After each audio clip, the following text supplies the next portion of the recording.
telepresia. Omere kabada. Resudia mantelepresia. Resudia baradia basia. Irasuke belepresite beladila. Rebele presida varia.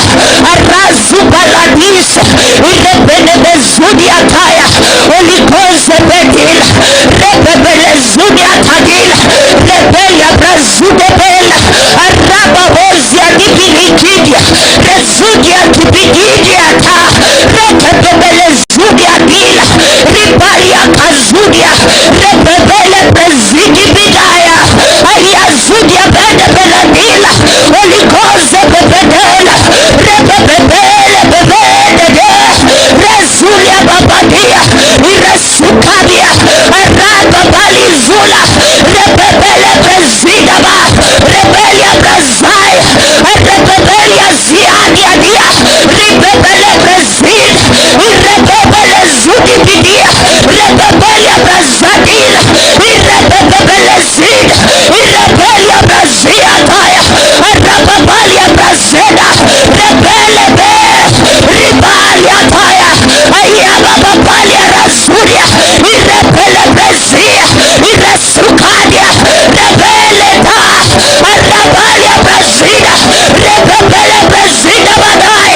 Rikabola, Rekudia Biki Bilakada, Remene Kontadal, Holy Kozaba, Rakumana Tadela, Rekudia Digi Bilikata, Lukanante Pela, Irepele Barazia, Barakia Tut, Lekrumante Pele Pesina, Baruka Badela, Repola Kutia Pela, Rekopa, Rekopa, Resubende de Belezia, Rimana Kabaladisa. Oh my God, Rebele Preside Belatai, Ribalia Preside.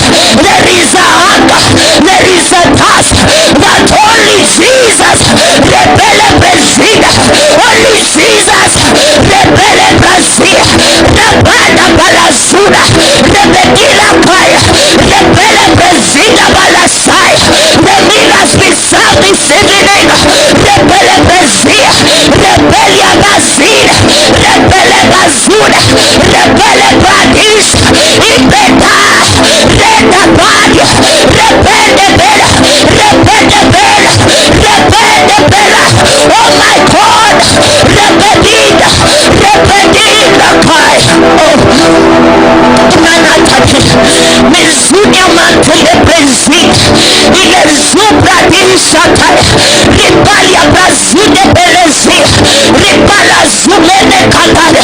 It is every man for himself. Ibele Preside, Rebelia Preside, every man for himself. Rebele Preside, Rebele Preside. You alone, you understand why you came today.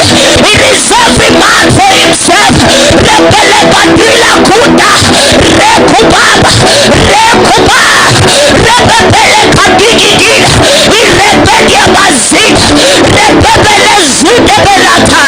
Oh my God, Remene Kantuka, Merezudia Baneka Sai, Irezudia Mantele Bezina. Just you and I, God. You and I, Jesus. You are the reason I came. You are the reason, Jesus. You are the reason. It is just you and God. You are letting me know. You understand. Rebele barita soon. Rebele mezud. Rebele bezita balasai. Irezunya mantele bezia. For some of us, is all that we have. Is everything that we have.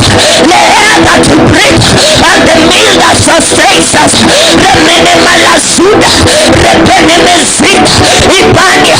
Lebula katabena.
take me to the place until I'm grounded in Jesus.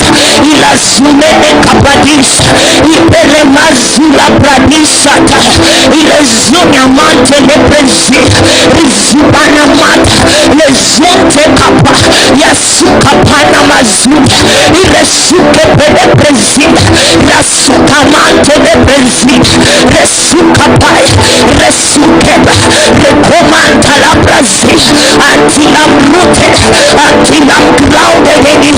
Remente kapaya. There is a language that only them that are thirsty and hungry of him, rasuka peleprezi, can understand. A place beyond the ones, rasuka mante pela, a place ramanta palabrazil, that a man has come and he understand that there is something greater in him. Rasuka mante, lezuke peladis, there is something greater. Razulia, there is a higher pain. Repedila kazia, a language of the seekers. Repedele suka, resuban, rabombe la suda, ibele zuba, rabambila, rababala brazula, ibele preziada, irepedele zuka badaya sad, emene suda, imene kaya, mezuke pele prezi. We have the seekers in the house. Ilezuke pele prezi that are saying, Lord, until I behold of something, until I behold of something, Lord, until I behold of something, until I behold of you, Jesus. Ilezumena, rezuki biladi, repenezulia beladusa, ibelezubidiza, ilemenemele kudia, repeneazula, repeneazule bela, repenekunya mazina, irepenemezule, repelebezina balasa. It says, blessed are they that hunger and thirst, for they shall be filled. It is your hunger and your thirst that is the determinant this day. I don't know to what extent you can push. Ipele masula, repele presida balasa, arasune mentele presida, ilezule baladisata, remenemele sutia pai, arapapala presida, ilesumentele presida. Oh God, santelepa, yesuke pelemezida, ile mantele balazida, yesuke mantele belebazida, remene kabalazide belazida, ile sunya manteleba, yesunya mantele prezida, isuke pelepataya, arasunya mantele prezida, arasuke pelemazida. The longing of my heart is in a mantele prezida, the desire of my soul, irepana mazula, repeleba sunyataya, repeleba zukeba, yesukaba, repeleba disataya, repenya mazuke, ikepele mantele padia, risuna manakade, yekepele kad, irepepele teliataya, yekepele mantele padia, yekepele paliatele, yekele bil, irebelia de diasa, Elia, ile yedele de dia, rebelia zinemenataya, rebelia kabazina, yesuda babade, yesebele, ebebe, yesi, ile katala pamisatai, eniamanto mebania setai, rimene kabaya sukamana nizadi, remene kabya zumene melezude beliane mezur, iresukababani, resukababane sebedin, irepelemene kabalabizadi, iresekepelemeni sadai, ireseliane melekari, irekababania sekepele prezida,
Arasukamana, Resukamana, Ayababana, Rebebele Katadele Prezia, Iremene Kabasanta, Resukabamena, Rebebele Mazuna, Resunaka, Resuka, Resuka, Rebebele Katara, Rebele Katuna Balazia, Irepele Zunia Mantala Brazil, Imentele Parazina, Imentele Prezidaba, Izune Mantele Prezida, Izikipele Prezida Balasai, Ikamantu Kapala Prezida Belesia, Izune Mantele Prezida, Izukepele Prezida Balasai, Ilesukepele Menezudia, Ilesutele Pele Zuna Mantala, Izukepele Prezida, Ilasutele Baladisha Taya, Remene Kuntepele Bada, Rebele Zukidi Likita, Izunia Mantele Baladisha Taya, Rebenia Mazuli Bidisha Taya, Izuka Madusha Taya, Aramatu Kabaya, Ripalia Zunia Mantebela, Rebelia Zuki Bidila, Ripia Zukia Bada, Yezuki Bilikatuna, Rekunia Mantele Kruza Badesha, Ile Zude Belesaya, Ile Mentekai, Yesukaja, Lesuke Belepezia, Ile Zude Mentelepezia, Ile Suta, Yezunia Mantelepezia, just flow with the Holy Ghost, in a Mantelepa, Yekabada, Akunia Telekudi Zid, Riba La Zudia Balasaya, Holy Ghost, Adinakai, Ile Suke Belepadi, Zudebela, Ikabana Sukiatai, Rebene Zudi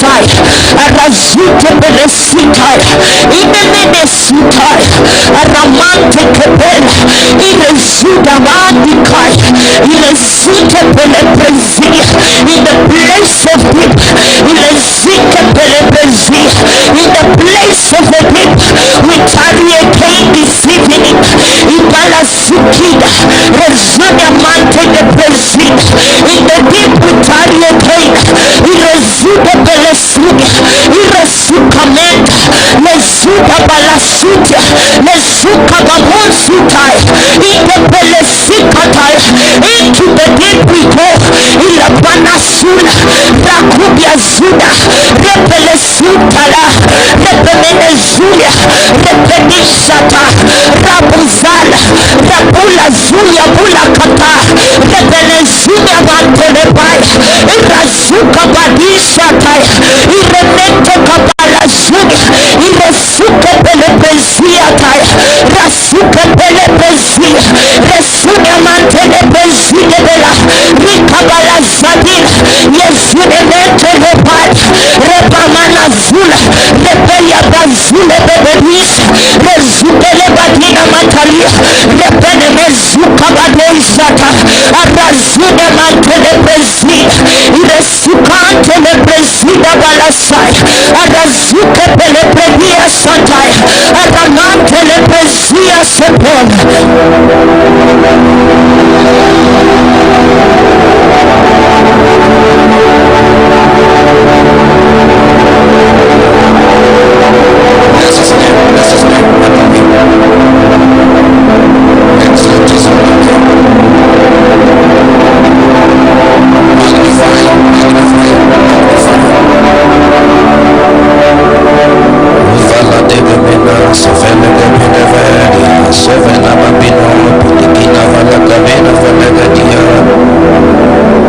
Somebody just exalt him, magnify his holy name, appreciate him, bless his holy name.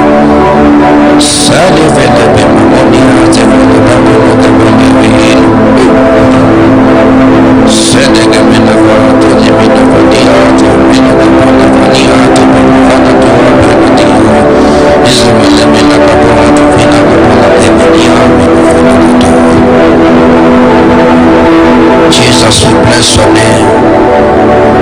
We exalt your holy name again this evening. Be magnified, be exalted, be lifted in glory.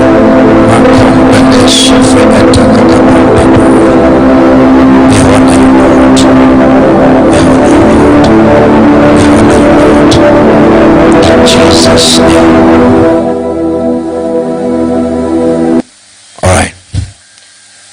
let's take our seats and we engage in some conversation, even as we push into the demands in which the Lord has placed into us again this evening. Praise the Lord. Did you lock the... All right. Okay. So I want us to progress a bit on the last conversation where we left it from. The conversation on prayer, the prayer burden. All right. Are we there?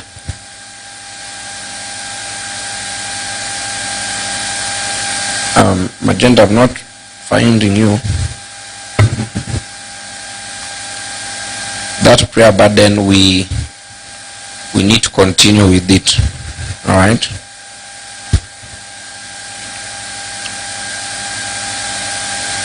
Is there any that is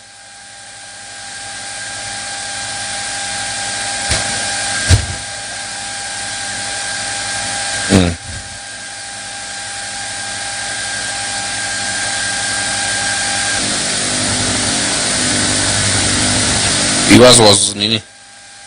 So you are the culprit that was almost crucifying your husband. You should always put it off so that you avoid such kind of delays.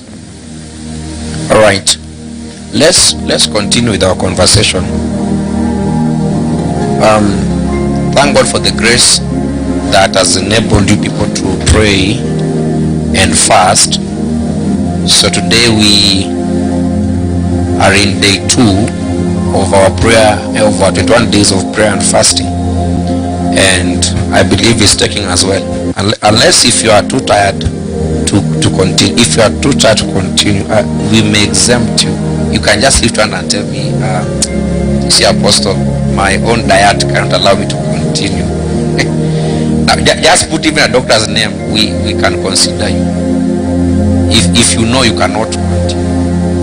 Zawadi, are you fasting? You look like somebody who has been celebrating with food. All right. So we continue. Tomorrow is day 3, and again tonight we gather for the 1-hour stretch of prayer online on Google Meet, the way we've been doing, the way we did yesterday. All right, and all the microphones to be unmuted. Then we just pray. The person leading the meeting, the session will just pick up when we get to 12 midnight. The rest of us, we are just going to flow the way we want to flow. All right.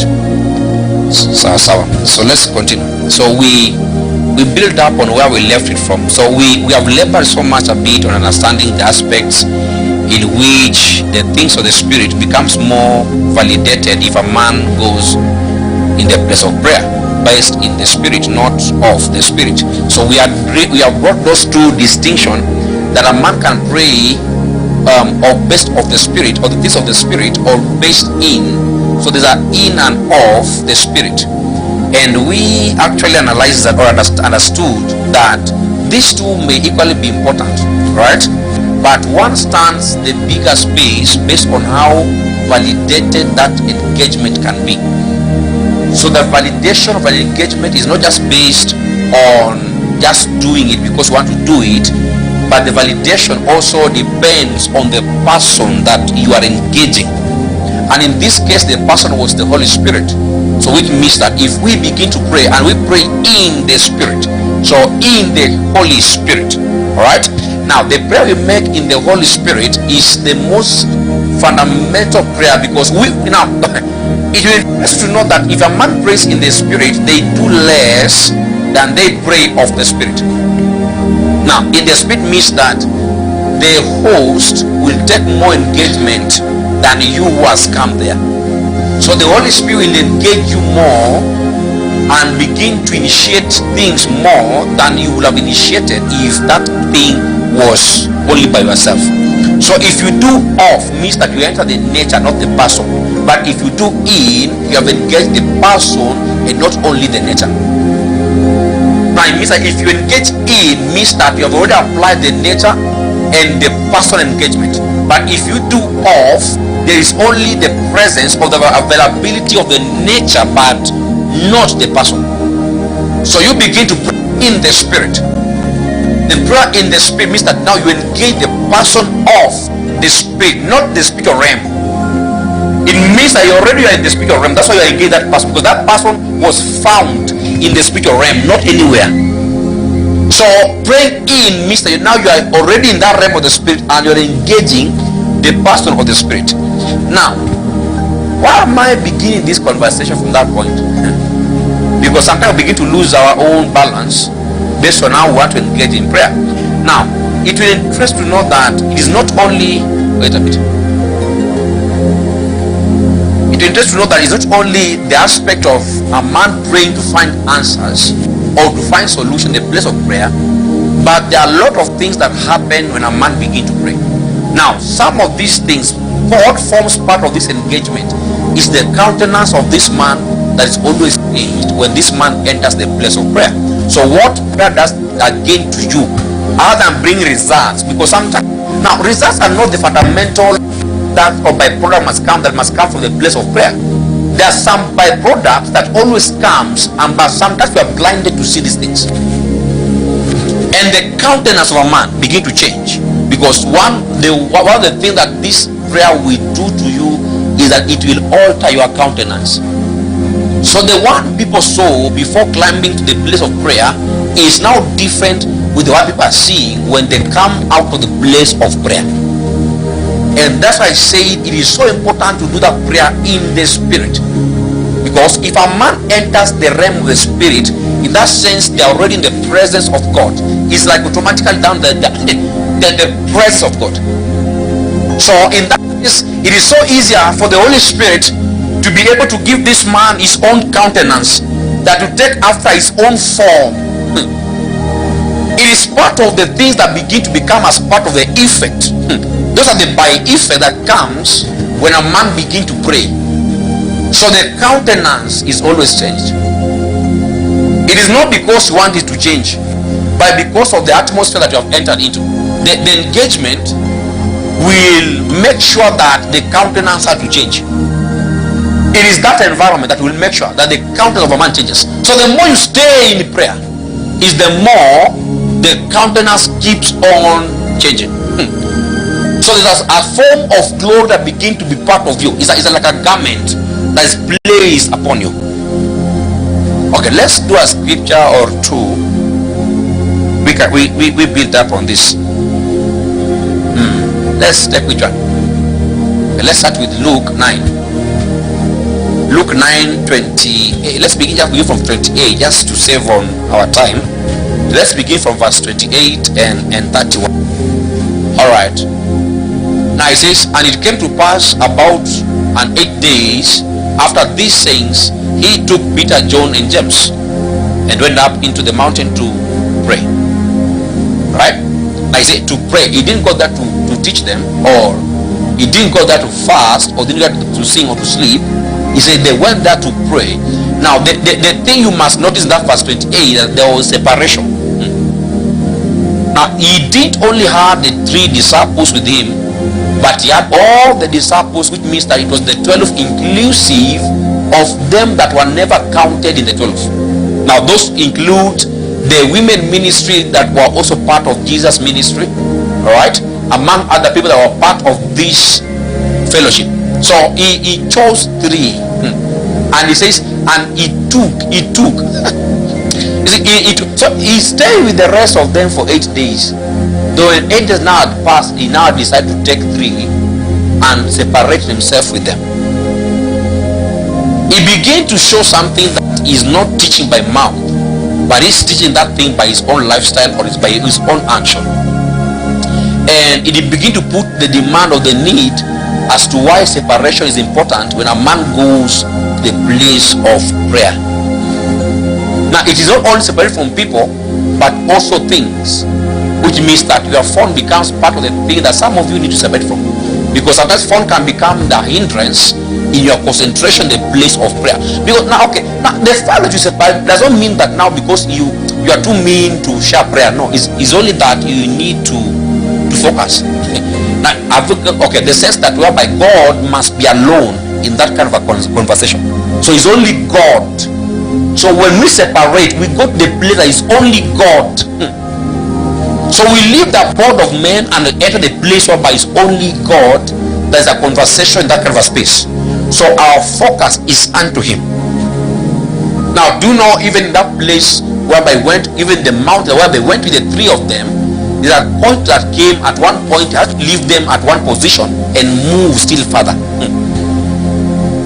It is how the act of separation is done. And now you see, what Jesus is doing on that mountain is equal to the same thing that Moses used to do when he used to go and meet God on the mountain, accompanied with Joshua. He will leave this man at one point and move further by himself. It is that God has a tendency of normally meeting men alone. It means that you must learn to be alone to be able to learn to meet God. So we can try to find God as a people, but he decides to show up to individuals. We can gather in a meeting like this and we can call upon the name of the Lord. Now the further we call upon the name of all of us doesn't mean that he shall appear to all men at the same time. So to some shall see him, shall encounter him in a meeting, and some people shall not see him or encounter him in a meeting. So there is you must cancel the conversation of a group work when it comes to seeking God. We can move as a group because we are trying to encourage our flesh to participate in this initiative, but that is not a guarantee that we shall have the same encounter. So every man shall encounter God by themselves. It is a degree of glory. It's a degree of his presence that we get to encounter. Some shall encounter the highest degree of his presence. Some shall not even get close to it. Yet all of us, we are calling upon the name of them in that meeting. So he knew something and said, now I need to separate myself from this multitude, and I will take the three to go with me. He was trying to raise a people that can take after the order in which he used to do things.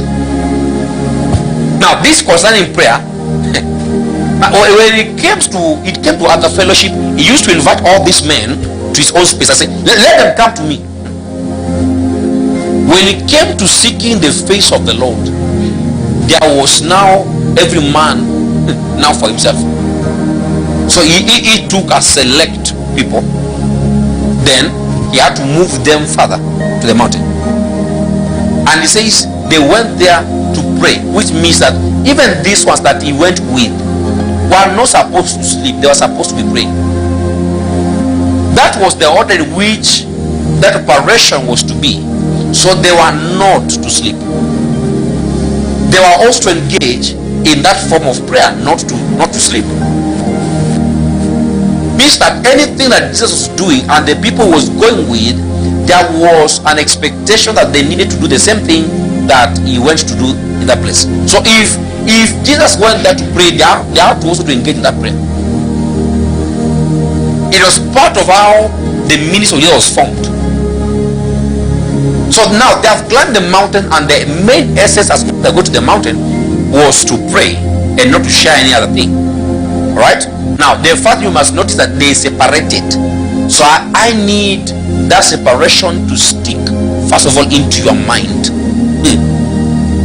That they separated. Now that was the foundation of that engagement. That the foundation was not going to be complete unless we engage. We disengage. So that disengaging was what must bring completion to that foundation in which they try to ground their own transaction in prayer at. So separation was part of the ingredients of the transaction that night that they went to the mount to pray. So he had to say, now, and see, that was not the first time that Jesus was separating from these people. Now there are times he used to separate from them all, not only pick three. By the time he used to tell the new people, just go ahead, I will catch up with him, and we will go back to the mountain to pray and leave them to go. the familiar story that people like to read about Peter floating on the water. You see, Jesus was not with them in that boat when the waves became so strong. He was never part of it. He was not there. He told, after all this, he told them, now you people now enter the boat, start sailing. I will catch up with you on the other side. He said the other side. So the intention was not to catch up with them in the waters, but they were to meet the other side. So that was the plan. So what did he has to remain behind. Then we saw what happened. He catches up later with them. There was a distress call. There was a distress call that happened. This call was based on the testing of the faith of this man. So that distress call made Jesus to come. So the main thing was not that Jesus was telling them, I will get. It was about being on the other side together. It's about the process that you're about to go through inside the waters. He is not yet telling them what they're supposed to face, but he's telling them we shall meet on the other side. So it means that the whole thing has become successful. So people get to the ship and move. We shall get together the other side. So it is high. Now that's how sometimes God begins to push you in the place whereby your faith must be tested. So you have been told of good things and good report, and then says, just go, we shall meet the other side. Yet that time what we don't know that what is being tested is something so strong that is within us, and our faith must play a role in that whole process. And the hour that you didn't expect that trouble to come, then trouble knocks on that door.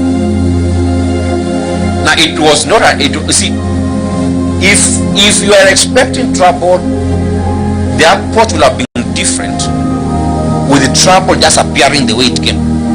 Now you see, expecting means that at least there's some sense of preparation. In my head I know that this thing is about to strike, so I will prepare myself better for that strike, or rather I will even try to avoid it. Because if you have told them what was to happen, they wouldn't even have entered that ship. So he spoke like all was well. You just go, we shall catch up. But in the midst of it, their faith had to be tested. When the whole thing was, it had to be tested. And many of the times that their faith was tested in the same sea, in the same sea, one time they are with Jesus, another time they are not with Jesus. This time he is sleeping in the boat. This happened. The next time also is again he's not with them. So you see that these people are being taken through a process whereby you are in a place whereby you have no alternative. It's either you stay in the boat or you drown. So the first thing was that the boat was the solution. But what must make you to stay in the boat is that you must believe that this boat can survive this storm. Because the person that commanded the storm was also present in the same boat. It's a different conversation. These men are seeing Jesus coming and they thought that the ghost is coming. Now see, that was the first reaction. They thought that they saw a ghost in the water. Now that's how times confuse what's of God and what's of God. Now you see, do you know why people had to walk? Because they had to see if that was really Jesus. So see, if you are really him, let me also walk on water. You see what you are doing? They tell me now, come. So see, now you see, the faith was at test here. They have seen a ghost. Now how do you test a ghost with the spiritual capabilities? So if that was Satan, it means that Peter could have gone. If Peter could have gone, if that was Satan, and Satan tells him, okay, I'm Jesus, you come. Now because we get to understand that even darkness has some capabilities based on the spiritual conversation. Darkness has they can do some things. So that some things are so much possible with darkness. The only thing they cannot do is to create life. So they can do any kind of manifestation, as far as miracles and stuff are concerned, they can do some manifestation. You get that? They can do it. So they can perform any miracle. So the miracle of walking on water, if that was certain, then Peter would have lost it, because his stage to know that was Jesus was that he be allowed to walk on water. It was a different conversation.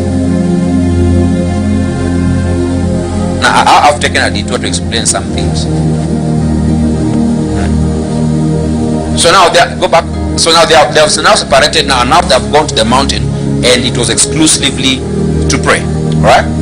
Now 29. As he prayed, the fashion of his countenance was altered, and his raiment was white and glistening. I see. So there was an alteration of the countenance.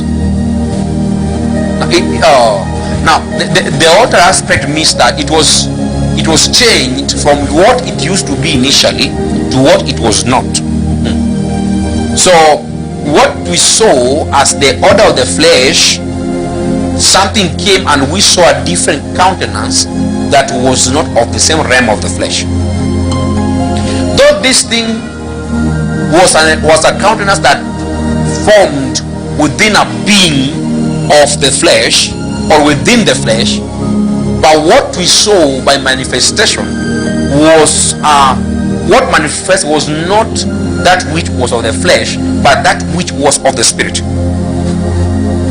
Now, as he prayed, so he didn't say as he just came to the mountain, he said as he prayed. And he didn't say when he began to pray, he said as he. So it was a continuous prayer that was going on, then the alteration began. So it was not, the countenance was never altered because he just came to pray, but the countenance was altered when he was. So it was literally in the process of praying. Then says that the count. So there was a form, a system that had to change his countenance. And you see, he was not praying that God change my countenance. He was not praying for that. Now, do you know every time you go to prayer, the thing you are laboring on will determine the countenance you shall have in that prayer. For instance, if you are laboring in warfare, what is the need of glory on your face? Now, warfare means that now your face has to look with warfare, right? Your expression itself shall show us that this person is very serious. There's a battle going on. So for every reason as to why you go to pray, the countenance is always determined by that. For him, he didn't go to pray for warfare. He went for something else. And you see, part of what he went for was destiny, because later on in that chapter, later on in the later verses, you shall realize that even the ones who came, both Moses and Elijah, the communication was about this man going to die in Jerusalem. He was going to be deceased. That's what the King James call it, deceased in Jerusalem. It was a later conversation. So it means that even of their coming was destiny based, not just by coming. If God wanted to glorify Jesus by all means, then he didn't need Jesus to just go and pray for no reason. He could have just glorified him just like that. But there was a purpose that was in need, so the demand was purpose based. So what took him was to labor on destiny, and by that the countenance has to be changed to even reflect the kind of destiny this man was going to carry. So when a man begins to pray, we don't just pray because we want to pray, but you must know that something always happens to a man anytime they get to the place of prayer. Now, have you not seen what Jude said in Jude 20, that beloved, building up your most holy faith, and he's saying praying in the Holy Ghost. He said building up your most holy faith. All right, there's a pray in the Holy Ghost. I miss that that faith was not just being built because it wanted to be built, but there was a prayer initiative that had to be undertaken. So it was only by that prayer initiative that kind of faith had to be strengthened or to be built. So you understand, anytime you get to the place of prayer, something gets to happen. When we see a man like Paul saying that I prayed in tongues more than you all, it's simply because he knows that anytime I get to pray, something in me is altered. So if there was a strong man within you, that strong man is altered the moment you begin to pray. And that's why if you begin to pray and fast, what happens normally is that the spirit is strengthened but the flesh is not.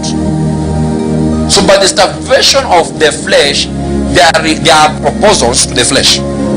And part of this proposal of the flesh concerns food, concerns sexual immorality, concerns all these things that the flesh begins to demand for. So the consistent fasting begin not to be nice right now. It even begin to starve that voice that was speaking the same flesh. Though the spirit man has been strengthened. So what happens is that the more you keep on praying, the more that even your own essence is also affected. So it means that something always happens when a man begins to pray. The more you stay in that place, the more your nature is altered. Something within is altered. And in this case, it is the countenance that is always altered. So men who can see in the spirit, when they see you, they can know that something has changed. Because there's that particular glory that is always announced upon men when that thing changes. So prayer has that effect. It's a change effect. It is part of how prayer is sustained. So prayer has got that effect that it can alter these things and change them. Because when your man begin to pray, it's a genuine prayer, not just because you want to pray. Every genuine prayer has got an alteration that happens. So something is always altered in a man that must eventually change or determine their countenance. We don't have to pray because we want to pray, but the countenance, right, that changes is what is altered. So now you see, okay, whether you pray or not, you still have a countenance, but the Bible said in that scripture that it was altered, which means that countenance was there before, was altered, and something else appeared as a countenance now. So it means that the way you are, something can still be altered. So every man still have a countenance, but that countenance can still be altered, because it says that and his countenance, right, was altered, and something changed. That even his raiment, his garments were white and were glistening. Now everything changed. The countenance, the garment aspect. So it means that the whole being of him changed. Now we need to think, can it be that this man would be able to see this countenance, the transfiguration concept? Could they be able to see it because Jesus had permitted them to see it? Because that was something for the spirit to see. But we saw this man witnessed of this thing. So now you see, this was as a conversation being written on behalf of Jesus. Jesus was not the one that wrote it. And that's why if you see it, we don't see anywhere Jesus is speaking there. But we see an explanation being given by Luke on how these things were. So in the gospel books, we see part of the descriptive aspect of Jesus being given by men and not himself, because most of the time Jesus didn't just show who he was, but he used to teach. So by those lessons you needed to find out who Jesus was. So when people will try to force him to be what he claimed to be, he will deny it. In other words, if you ask him if he's the Lord, he will tell that you have asked yourself. Now it's like you are answering yourself by the same question. A time came that the Sadducees came to him. Was it fancy or saying this Jewish guy is? This man was trying to warn Jesus that, see, what you are saying, we might, if you don't resent on it, we might be forced to punish you based on law of Moses. Then he comes and answers and says, I am the law of Moses. He even made the matter to be more worse. I said that guy was hard to be helped. If you try to help him, the more you will get into trouble. This man has come to warn him because these people had the audacity, they had the means to punish him based on the laws of Moses according to what Jesus said or did. But he's being told, he's answered this man saying, see, I'm the law of Moses. And truly was the law of Moses, because he came to fulfill that law. So you see, he couldn't fulfill what he was not. He only had to fulfill what he was, right? So unless Jesus was the law of Moses, that was the only means or the only way he could fulfill that law. Because he couldn't fulfill what he was not, or what he couldn't, or what he didn't understand. He had to fulfill what he understood. In other words, he understood every concept of law because he was it. And I've told you about the typology of Jesus in the Old Testament, that most of the time the things that we call the law were basically representation of Jesus among the Jews. And I've also told you that the law that they were given was not to punish them. It was only punishable if a man will go against the law. So you must get that. So now in that era, law was not evil as we may think of it. Because what we think now is that, hey, that law was very evil. But you see, law was never evil in that concept. So it was given by the permission of God. And I have told that there are two sets of laws. So the first law is the laws of God, which I've told you, in other words, what we call the 10 Commandments. So the laws of God were 10, and then we have the Mosaic laws, which are the laws of Moses. So we have the laws of God, which are the 10 Commandments, and we have the Mosaic laws, which are the laws of Moses. So we have Moses giving laws, God giving laws, and God is still permitting that law to stand. It tells you the degree of how Moses had grown in God. He was not just a man that you can just play around with. He was a man that has already found his own essence in God. And God had permitted, at least for once on earth, apart from Adam, we see a man that brings something and God permits it to flow in the midst of his people. So law began to function. It was not literal to punish these people, but it was to keep them in order with God. It was to make them stay present with God. It means as long as they can abide to the law, they will still remain stable with God.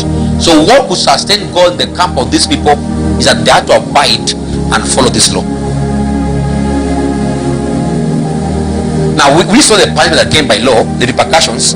Those repercussions are not the primary intention, but those repercussions were the results of going against the intention. So you had to be punished. That was what kept these men close to. However diabolical they were, however how strict the law was, because law was strict in its own form, there was no freedom for your own decision. At least now grace gives you the free will to make a decision. Law didn't give you a free will to make a decision. If that decision of yours will be against the statutes, you have to be punished. So your decision has to be based in line with the statutes. That was the case. Even the king could not rescind, could not cancel any law, because even the king was wounded. Every human being that was there in the camp of the Jews, except the Philistines and all the other people. Now, you see, that law was for the Jews, not for the world. You must get that also right. It was for the Jew. But what if the other tribes would have taken this law to function? Will God have permitted it? Is a question we must carefully understand. What was the qualification that was making these people be the only eventual people that could be able to use this law, and God was allowing them or allowed them to use it? If other people could have come, let's say the Philistines decided that we also want to follow these laws of yours, Will God have allowed them? Okay. Now, if let's take it for this instance. If God would have said that these men cannot operate in my laws, that it is only the Israelites that are supposed to function in these laws, then that sense means that already we have put God to be a God of only one tribe. So it's not a God for all men.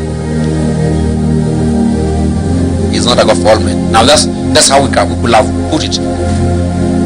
But see, they did function in the laws of Moses, or the Ten Commandments those days, simply because their own ideology was different with the ideology of the Israelites. Now that was doctrine based, religion based. Their submission was to a different God than the one that Israelites were submitting to. And that tells so much, it speaks so much even on the battles that the Israelites used to fight on those battlefronts, that most of the time it was a battle of gods against gods. And that's why most of the time God used to come and fight even sometimes the battle of the Israelites on their behalf. It was, how can you explain that an army of only 300 can defeat an whole multitude?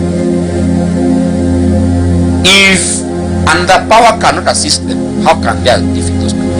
Because even the one who was planning this battle, was preparing this army, was even doubting.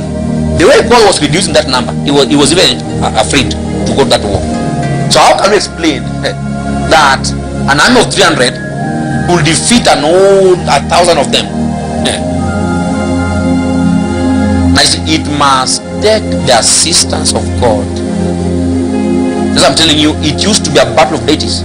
Now we could see even some instances whereby kings would slaughter and sacrifice their own children just to go and win battle. We could see instances that people could be slaughtered just as sacrifice, or bulls could be slaughtered on the altars before they go to battle. Why did they have to consult a prophet or a priest before they go to war? It tells that that thing was beyond the flesh. It was more of a spirit battle. So it was our God against every other God that exists. So it means that if we conquer you, you have to submit to our God. You have to submit to our God. Now we saw those whenever they were captured, even in Babylon. We saw how they had to be subjected. Now it's like, that's how it happens. So it's a battle of gods, though we saw men fighting in physical, but it was a battle of gods. How can you explain that Moses just lifted his hands, said his hand, as long as that stays up, they are winning. If his hands go down, they are losing. Now this man is too old and he's just sitting somewhere until they have to hold his hand. Because we couldn't sustain it up, so they have to hold it for him. Battle of spirits, deities. How can you explain that Joshua could command the suns to stand still and the moon to remain in the valley of Ajalon? If that is not a spirit thing, how can you explain that? How you see, it's hard to explain. So it tells you that the battle they used to fight in those days was a battle of deities. Who takes the control? So the people like the Moabites, the Philistines, these non-Israelites, they couldn't follow the things that Israel was doing because their own submission was in different lineage. So their submission was fixed on a belief, and that belief is what connected how they reason and how they submit to a deity. Their spirit operation was based on a belief that was they anchored themselves into. Look at that. So it's so hard. Because sometimes some of you focusing so much on Philistines and the Moabites. Don't you think that there were Africans those days? Or you think that there were no Africans? Now you see how much sometimes we focus on the wars in the Bible. I think we forget that Africa was not there. We think that this thing is being captured, much of it, in those Asian parts, the Middle East side, more than it was captured in Africa. We only see a glimpse. It's like they were coming and going. We saw the Jesus coming to Africa. Saw Abraham coming to Africa. Now you see, they come and go. There is like they were passing. So much didn't happen here. In fact, it is the African leaders that used even to go to those places to go and consult and seek. Now you saw about the Ethiopian eunuch, the Queen of Sheba. The Queen of Sheba was not one of the Middle East, was from this other side. Because believed that she was a black woman.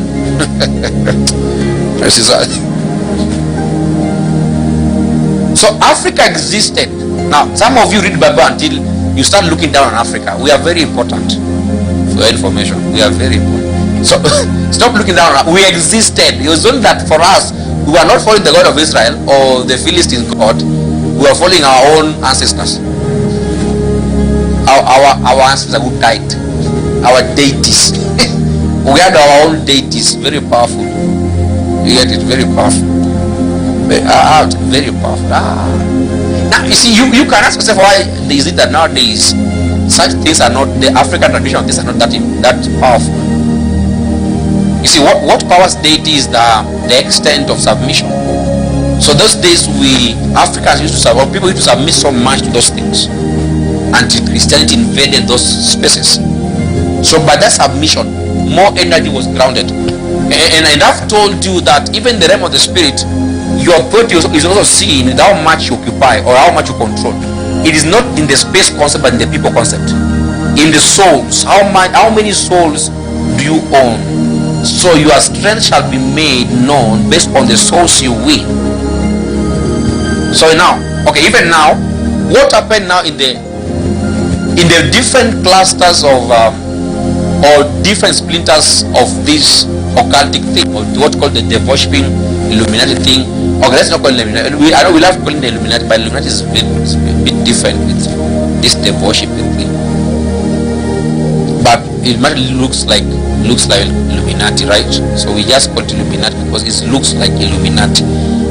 If you say Illuminati, you feel like you have said something serious. The worship doesn't sound that serious. It is worship of the devil. But Illuminati, but see that is just English anyway. But the way we put Illuminati, the way we say it sounds like Latin. So because we fear what we don't know, sometimes that name becomes more scary than the people inside. Illuminati. You hear that? Yes. Now, if you, okay, I know you have not, some of you have not encountered these people. In my short time in this life and in ministry, at least those years back, I used to encounter this so much of these people. You come to realize that each coven used to try to have a bit of penetration in the community, so they try to seek for more of people to join their side. Because the context of authority, it is how many souls you control that will speak of how much authority you have. So they had so many clusters. It was like a splinter groups, yet in the same force. And every group had to fight to expand their territory based on the number. So if one has to come upon Kitengela, then in Kitengela to fight for the one who shall own the greatest number in Kitengela. Is a very serious thing.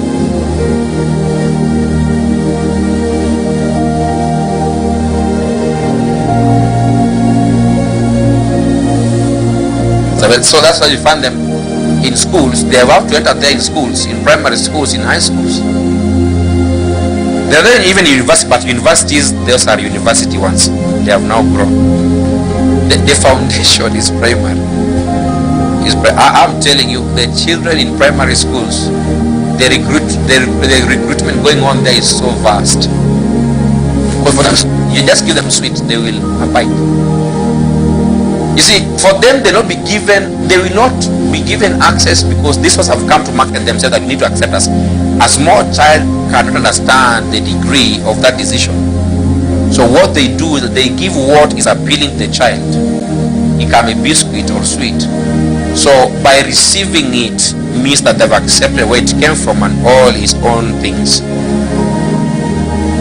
So you pray for a small child, they tell you, so and so give me some sweets. And that night when I ate those, that night some people began to visit me in my sleep or in my bed. I could see people in my bed. Now they say these things. They were caught by it. When they gave, then they received. You know, they gave permission. So you see, okay, let me put the picture to you clear. When you receive, you might be receiving sweet, but you have not received sweet. You have received a spirit. So when you go back to the house, what that thing you receive, you receive, because now they are with you. Now you ate it, they are staying now into you. One guy was possessed by demons. So after deliverance, now he began to say how the whole thing started. And he was saying he was sleeping, and in that dream he saw himself in a very deep forest. He couldn't see the outlet of it. And then there are people that came. Somebody came there and gave him the ring and placed into his finger. Now when he woke up with that ring physically now in his hand. How possible was that? Now after the deliverance, now this is why this is coming up, is that because now this one, now we're in high school. After the deliverance, now this person comes and tells us that because now it was delivered today, then tomorrow, now those few days after deliverance, he now came back again for prayer, and he was saying that there is this person that he saw in the forest in his dream that keeps on coming even in the dormitory when he's sleeping, and is demanding for that ring. Where is my ring? Now you see, you see that ring was covenanted. You are covenanted to them. The moment it was removed and it disappeared, and you didn't return the person that gave it to you, they have disturbed you. So the person came to seek for the ring. And see, that ring is not just for beauty. It is ignorance that makes you think that ring is for beauty. It's not for beauty. This is a sign of a covenant. That's why men who are covenanted, whether into darkness or by marriage, they will have to put this ring as a sign of the covenant. So if you put the ring because of beauty, then we have to ask ourselves a question: that what are you covenanted to? It's a covenant. It's a sign of a covenant, which means that where a ring is involved, that place cannot be a vacuum. So if it was not by marriage, it was not by your own foolish, forgetting things, and just put it on, you must know that something has come, and you probably have entered into a known covenant. I used to warn one guy like that until he became a lesbian, as this called a gay. He loved putting the side. This thing is covenant into something. Be careful. So nowadays is a gay. He's a gay. But and then unfortunately, he is very seriously preaching to you people in churches.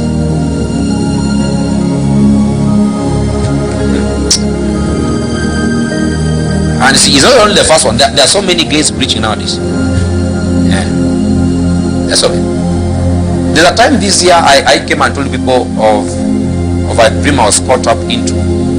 And I saw some people that I know, some men of God that I know.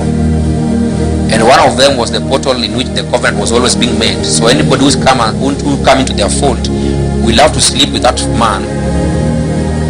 I'm saying any man, not any woman. Any man who comes to the fold will have to sleep with that man to covenant them, or to covenant that person into that fold. It's a deep thing.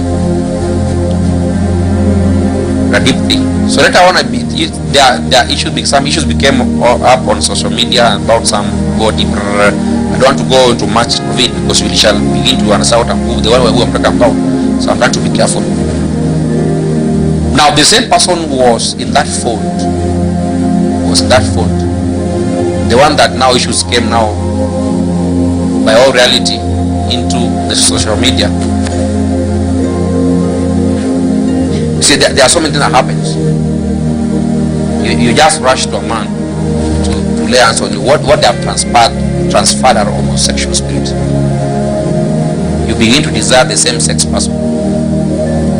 You no longer feel anything for the other opposite sex. You want a fellow woman. You want a fellow man. These things happen. So this man, the demon came to ask for the ring. He took that ring. He did return it. But the guy is born again. He doesn't know where the ring. Now you see how demons are very, very mischievous. They know that thing came to you by spirit, and you didn't just want it. They had to force you that forest. Now they are coming. They know they have taken the ring, but they just have to come and disturb, because there was no official record that you returned it. But they have it because they own property. But they have to disturb you. We want our ring. We want our ring. So thank God the guy was saved by prayer. And also by God's will, I was not born again those days. So the story I'm telling you is a very serious story. This was part of the story we used to love. Some of us who were not born again those days, we would enjoy them. And they were realities. So it's only us who are not born again that never manifested demon manifestation. I gave you my story how one day the CU people called me to their fellowship to pray for me, because I was the most notorious in school. Now that time I think I was in Form 2 or Form 3. I was in Form 3. So they called me to pray, because to pray for me. I was not born again. But because now there was everywhere demonic manifestation in the school, they say that this one cannot miss a demon. At least if we cannot find two, we can find one. So they called me, because they used to have fellowship also on Saturday in the morning. Now those days, because there was so much demonic manifestation in school, they see people found relevance to pray. So and you see the whole school now respected them to pray, because we were afraid to go to school. So they were allowed to pray now the way they were. So they made the school a prayer mountain. Every night they could be praying. Every weekend they could. So that week was very. So now, because they had that like select authority in school, they could summon anybody to be prayed for. So they gave me a report on Friday night. That Saturday night at 10, they need me at the. Now that time they were having that fellowship at the physics lab, a bit bigger. Nowadays they built a hall. Our hall was turned into dormitory. We were too many. So our hall was turned into dormitory. So they were having it in the physics lab. Now they gave me that notice of invitation. Yeah. So there were two guys who were summoned for prayers. But they knew that these two, if you can redeem these two, this will be saved. So they called us for prayers. Now what I did, because that Friday night we ate githeri. So because I used to go for more additions, more than 2 plates, I had eaten and some had remained. And I kept them, because I was going to eat them in the morning, since I didn't have money for bread in the morning. So it was my breakfast. So in the breakfast now you see, it was 10, not the one in the morning.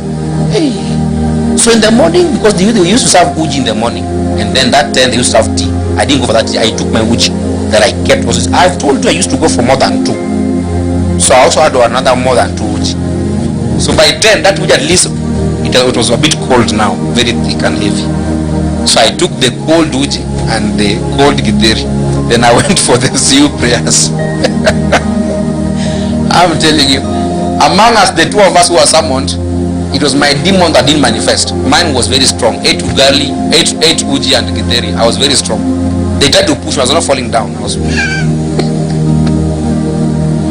But the other guy was very weak. That guy dropped down. I thought he was dead, so I had to open my eyes and see. I saw him rolling and say, okay. So I said, me, I'm not going. Now they were pushing me. Fire. So everybody's shouting fire, because now this strong demon, this is a principality. I was now beyond their demon, now a principality they are encountering. So the old girl was sending fire. And the people were hanging on the windows seeing, who is this being so fire? So I was just there. I was the principality. People prayed for almost 1 hour. They would go tired, told me, you guys, you just go. We are tired of you, just go. So I left there. I told them we are finished. Yes. Then I went. Now you see, for the punishment for them summoning me, I had to steal their things from their boxes. And And I knew where their boxes were, the cubes they were sleeping. The only person because our school captain used to be also part of the CU. He was the only guy that I didn't see listening because he had his own room that was always locked. The rest, they suffered. I stole their gumboots because we used to go to school with gumboots. It's a punishment for them. How do someone me? You see, I was controlling the school. How do someone? Yeah. Then they are sending me fire. You see, that was an insult. Even my son in Form 1 was trying to look what they do to this guy. Yeah. So they thought I had demon. You see, do you know how it looked like when they summon you? Everybody will think that you have a demon now. That's why they tell you they have seen the spirits that they have summoned. Do you have a demon? I told them that my demon is very strong than them. I ate with them because I knew I need a physical strength, because I knew they are going to push me like this. So, and you see, they are taking turns. So if you are tired, another one comes and pushes, try to push. So I had to eat well so that I can be strong. And see, I had floaters, so I had to remove my floaters so that I stand well on the ground. Now until today, I know they are regretting what they are. That I didn't manifest anything. Now, do you know that time, mysteriously, that time, God used to come to me so much. Yeah, that was the most notorious. I could tell the sea people when they're walking on the pathway. I could tell them, you see, you have a problem. You need to stop masturbation. Because God has shown me this one. One time I summoned one who was the most powerful leadership in that scene. I told them, you need to stop sleeping with fellow men. Then I could go, because I was so. You see, God has shown me I had no discipline in the spirit. There was no wisdom. So I'll just say it. And with me, I didn't know that was God. I just thought that I was seeing it. Because God was not part of that conversation. So the one I was seeing was not, to me, it was not God. So I could just shout on them, you stop this, stop that, you stop this, stop that, stop this, stop that. So I have to fight them. If they become sin, I will fight them. So that was it. That's why the diary I got confident. They saw me preaching. They were amused. The day that I decided to now enter into light fully, I overtook those who are in the seal those days up to now. There's none. They are still children. Yet those days they look like they are my seniors.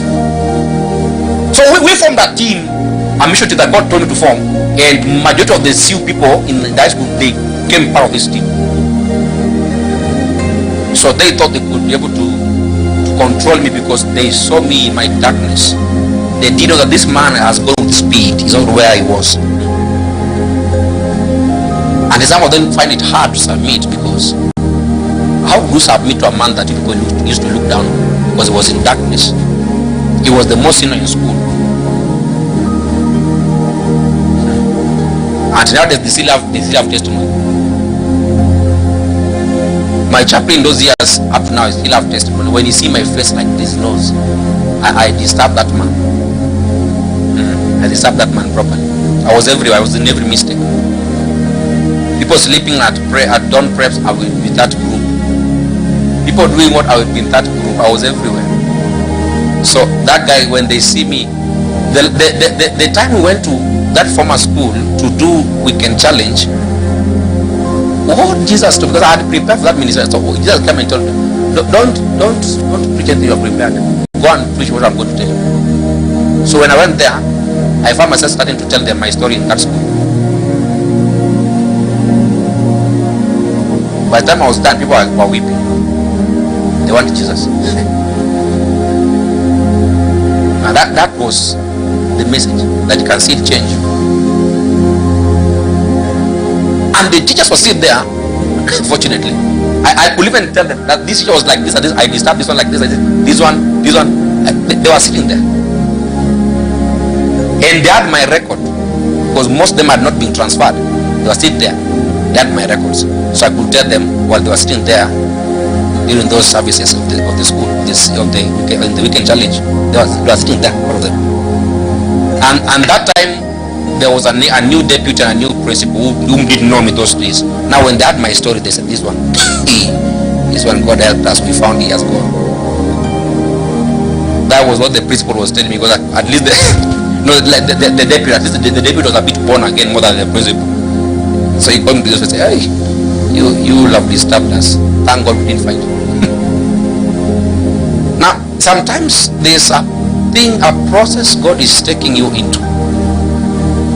Now I'm done with the prayer burden for today. I'll finish on it on Friday. So if you are alert in the spirit, you will notice that God took me away from that some minutes back. There are things that you are going to pass in life, and they are not supposed to bring you down, no matter how you may think.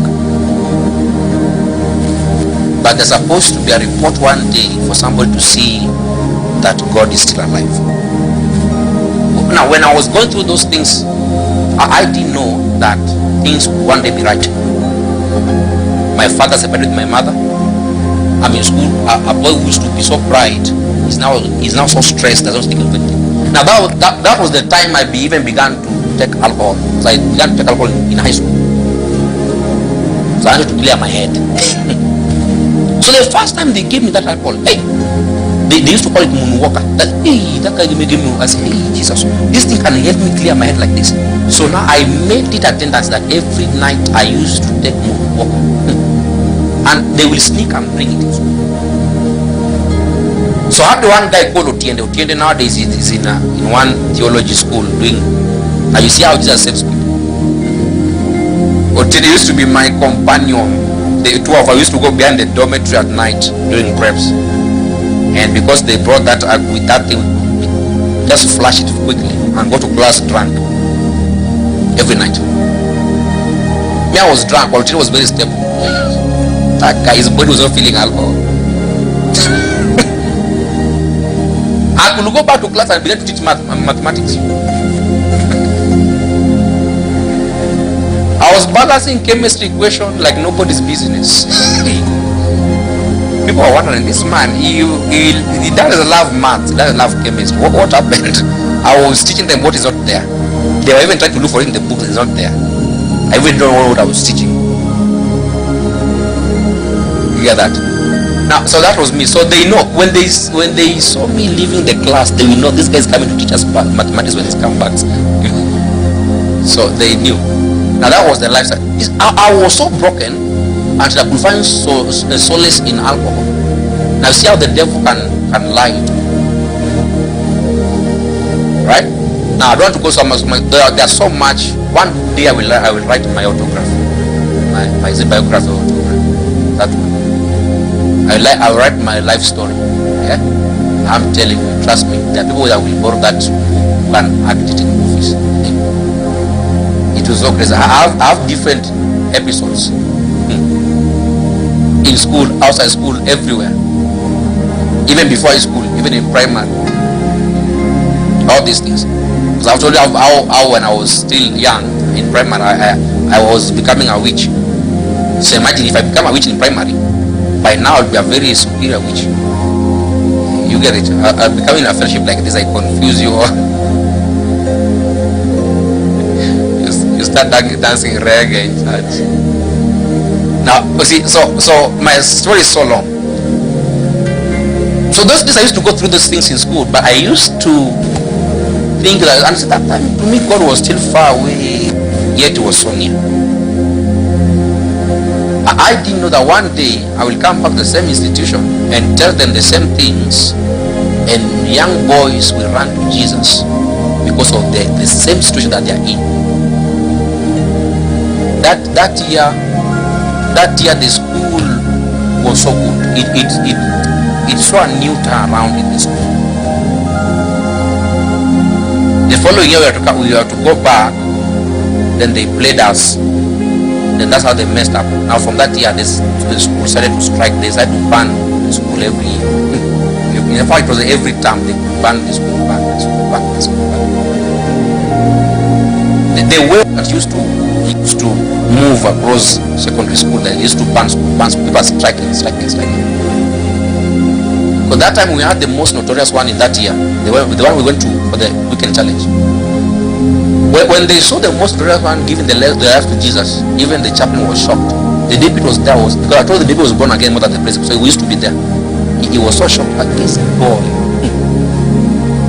because they heard what I said, and how Jesus brought me out of that darkness into the light.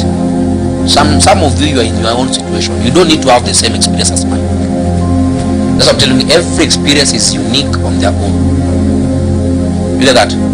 Now you can say that people don't have to, now because you have been sleeping hungry, you think that a person that is only by hunger that testimony is built.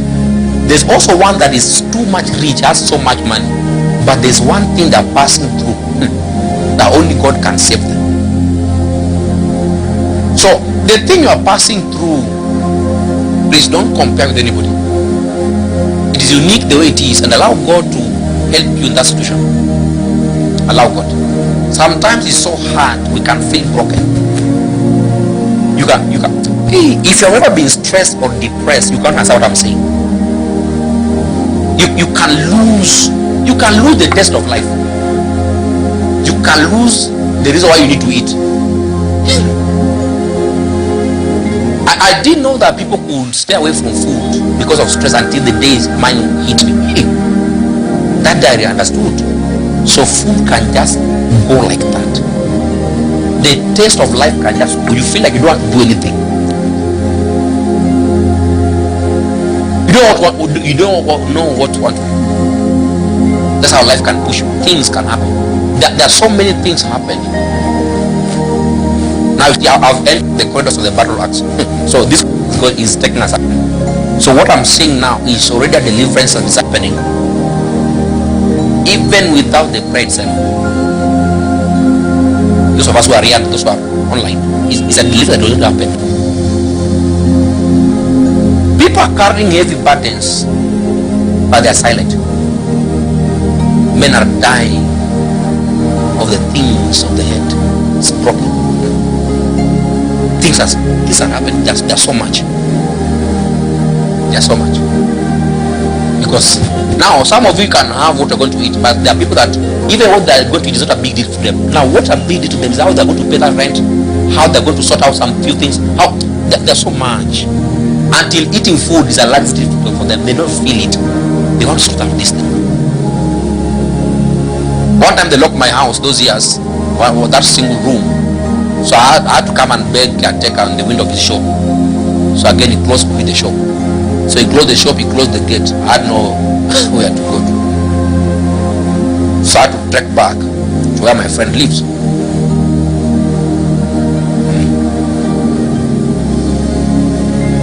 That time was late. I was from church, and I used to come from church very late. The church I go to, I was serving there. I came very late to the house. I found my house locked. So after the caretaker, I had to throw me even out of the compound, leave alone out the house, and then lock the gate, took the key. I took the key. The key I used to have to the gate, took it. And then used to have a shop there, so I went to the window of the shop, because the shop was from the inside.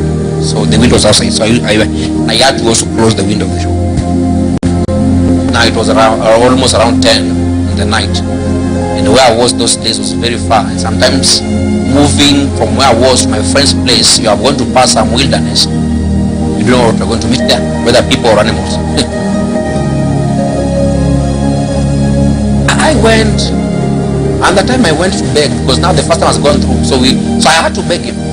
Now the friend of mine was now dangers of the road. So one neighbor of mine, he was coming back home. So I met him at the gate. So when he opened the gate, he didn't know that I also entered. So I told him, you just go to the house, I will stay. So I was staying just within the compound. Then I went to his house and I told him, I just need where to just put myself. I don't need where to sleep. I just need where I can just, so I couldn't feel the cold, because I didn't have the sweaters, they were locked inside. That was one of the longest nights. That guy gave me one chair to sit on, yet he has a very big bed. Problem can make you not to consider some things. I was so grateful for that chair. That's it. I was so grateful. He didn't give me anything to cover myself, so I just do like folded myself. Okay. Then when it was 6 in the morning, I told him now I'm leaving, so I left.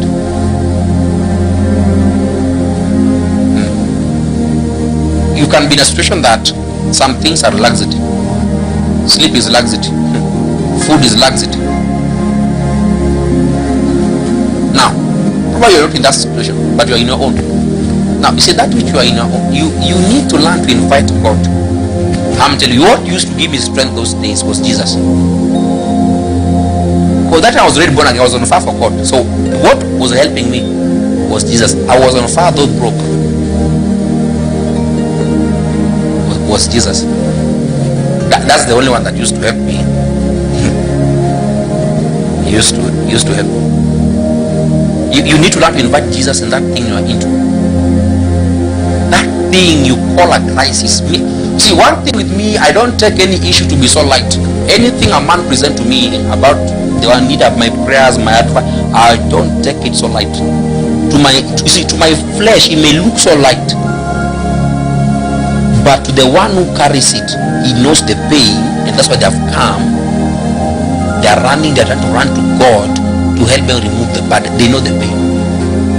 Now, do you know something so simple like this can make your body to be drained? Things are happening in this life. Now, I've left the rep. They're not speaking about the attacks you people receive from witches or whatever, and focus on the solical issues, because these are happening. I'm telling you, some of you need that solical redemption. If Jesus can bring it, then you are saved. You need that. If Jesus can bring it, you need that. That stress needs to go. That worry needs to go. You need to have peace. Peace is so important. The day I lost that peace, I was in trouble. The time I was handling a friend, I think only Pastor Victoria knew that. So because I was asking her for some advice to follow up with that guy. So I was like a middle person. So I was the one who knew that person. So for her, I just getting some information, then I respond to that guy. I was so much engrossed in that situation until I found myself lost into it like this. You see, I found myself like that guy. You see, I don't feel myself. It's like that guy lives in me. And I told her this thing was not just by mistake. I told her it was intentional. I wanted to enter and get into her shoes. So she was laughing. Then she told me some few things what to do. So see, that time we realized that peace is very important. Peace is very important to every man to be effective. Issues of life are so many. You can finish this one today, tomorrow another one comes. You try to handle this one, another one still comes. You ask yourself, what's happened to me? Am I cast? That's how life is. That's how life is. After my mom falling sick for 2 years, bedridden, then dies eventually, we bury her, then we come back to a homeless Nairobi. At least for me, I was so homeless when I came back from that funeral. After suffering for 2 years with my mother, shutting everything so I can focus on handling her. Then all things become so hard, and now you remain with your calamities facing you. That's one of the days I used to see these angels coming to comfort me. So people could wonder, why are you so bad? People could even ask me for money. They don't know that this guy is the one that needs money. At least you ask for money, you have a place to sleep. This one you're asking for has no place to sleep, has no food to eat. Those days, if I get something to eat, it was luxury. Leave around where to sleep. Where to sleep was a big deal. But I'm telling you before that I never got trouble. One. In that season, when I was that season, the church I used to be in, I used to sleep. I think Apostle Rick has shared some of that story here. Because we used to be within that church. So I thought I was wise. I thought they're not seeing me. When somebody was seeing me sleeping, sneaking to church to sleep. So I used to go back to church and sleep in the evening. And that place that we were seeing, they were making too much noise. It was not even comfortable. I only needed a place whereby there's a door. You see, that place has no window. The window was wide open. Wow. And see, it was on the first floor, so the entire wind was coming in. So I used to go behind the curtains of the church and roll myself in there. Cover my head, my face, so that the mosquito don't eat me and sleep. My leg was not a big deal, they can eat my leg. Then I see in the morning, I wake up very early. So some people came and realized that I sleep in church. Now instead of them helping me to get a place to sleep, they decided to throw me away from the church and told me this guy should not be sleeping here. Should be thrown out. So before they threw me out, I left. But I used to come for the services still. They didn't know where I was sleeping. I was living like a bat. I was patching everywhere. Living like a bat. Thank God I didn't turn out to be a thug or a chokora. But I was a semi-chokora still. It's only that I was a clean chokora who could take shower after 3 days. So at least mine was 3 days. So I was 3 days I could survive. If I take shower today in somebody's place, I will survive for 3 days. Look for another place. Or if I don't get 3, I will look for on that Sunday morning at least. A week will not go without me showering. At least I was sure of that. Whichever it will happen, will happen. So this will threw me out of church because I was sleeping in church, because I had nowhere to go to. I was homeless. So they threw me out. And these were people that I used to serve with. We used to push this vision together. We used to be together, going for evangelism together, doing everything. Yet I didn't know they used to go behind me and incite the church leadership to throw me out. So I left because some of these people, Eric knew them. They were in the main church. They were serving in the transport, so he knew them. So that's why the story came. So he heard about it then. So before they realized I was no longer sleeping, that because they changed also the padlock and they welded that door. These are where I used to open that door. It was my own techniques I used. I see how problem can make you develop some techniques. So I used to have a technique. If it did, I used to be thin. So if it fails that night, I will squeeze myself within the bus and enter. I was very thin, but my head was a bit big, but at least not big not to pass through the pass. You get it? So it was very careful. Go to the rooftop and stay there for some prayers. Make sure the soldier doesn't. He will chase me out of. Now to make the whole boring story short, these people chased me away from the church. So yeah, instead of helping a homeless guy, they gave a homeless guy a red light, say don't sleep here again. And they even chased me from the church. It's not that I was so tough. I still stayed there in that church. They chased me from everything, but I still stayed. And the pastor used to love me. That pastor who used to be there. Yeah, that guy is a good guy. He's a good guy. That guy could lift us and call me, Nimrod, come.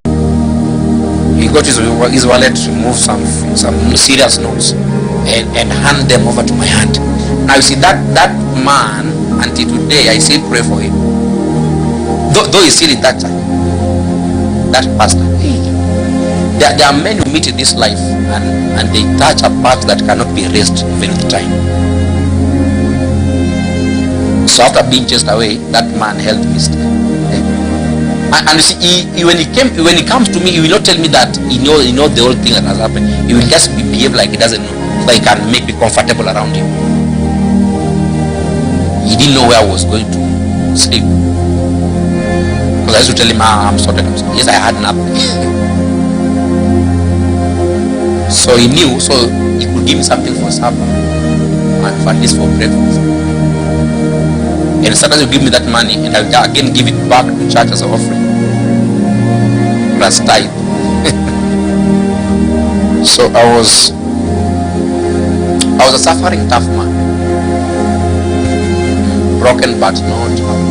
I was still there. Jesus was still so strong in my life. The people who used to have fellowship with, most of them abandoned me. Even the one who used to have home fellowship, leave alone church fellowship. Oh, now the one people know each other one on one. And so you are small number, so you know each other. Even those ones rejected me. One woman, the only alternative I had was that I had to marry her daughter. So I said, you're not serious. I said, my death is very important than finding a place to rest. I left. So those are the days I used to. It was so normal for me to sleep outside. It was so normal. It was so normal. When night time comes, I know my problem has started.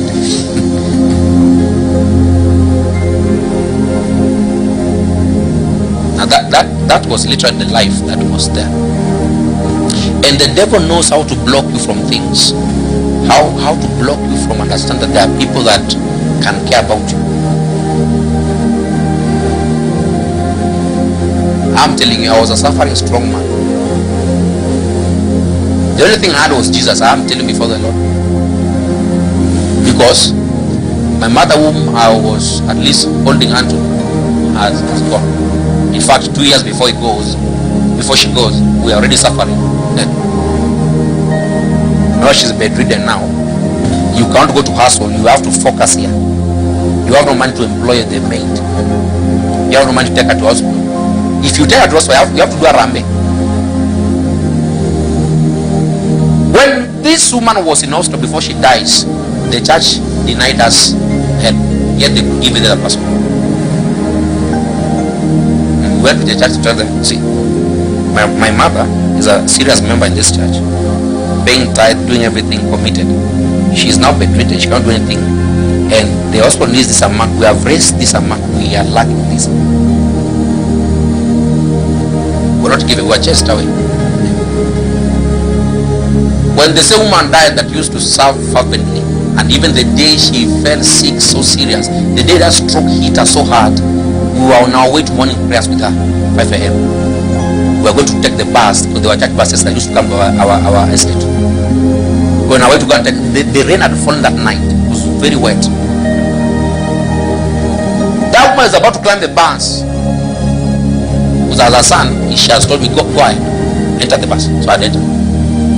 Now that's normally what she used to do. She used to make sure I enter first, then she follows. That's what a normal parent will do to you. So this day I've entered. Before I sat, I hear a noise on the door. Somebody has fell on the door. The steward was trying to help her to rise. The left side has been paralyzed. So we went to church, struggling with that man. She was so strong. She didn't want me to know. So we went for the service, for the morning prayers. Then she took the bus to town. Me, I went back to the house. But she didn't stay so long in town. She had to come back to the house because one side couldn't function, so she was pulling this side. So from that day, trouble began. The people that were close to us denied us. That's the day you know that sometimes your help will come from where you don't expect it. There are churches my mom used to go to, because my mom used to go to so many churches. I don't know how she managed that. She would go to this one, leave it, go to the next one, leave it. Now that's the first day I saw repentance and holiness in our house. Coming to visit a member, I asked them, is our member from our church? How do you say she's your member? She said, no, she's our member. Her name is still in our records. I said, at least when the other churches will come to visit us. Now our church we used to go to didn't come any day to visit us, but these other ones that my mom left came to visit every day. So when they come, we'll feel good because they will come at least with bread. That bread could be your supper, your lunch, your breakfast, or everything. So you have to eat one piece. If you go 2 pieces, you need to know tomorrow might be hard. And you are not only the only person there. You are like 5 of you. So you have that bread has to be managed, and you have a sick person who has to also be given the priority to eat because of the medication.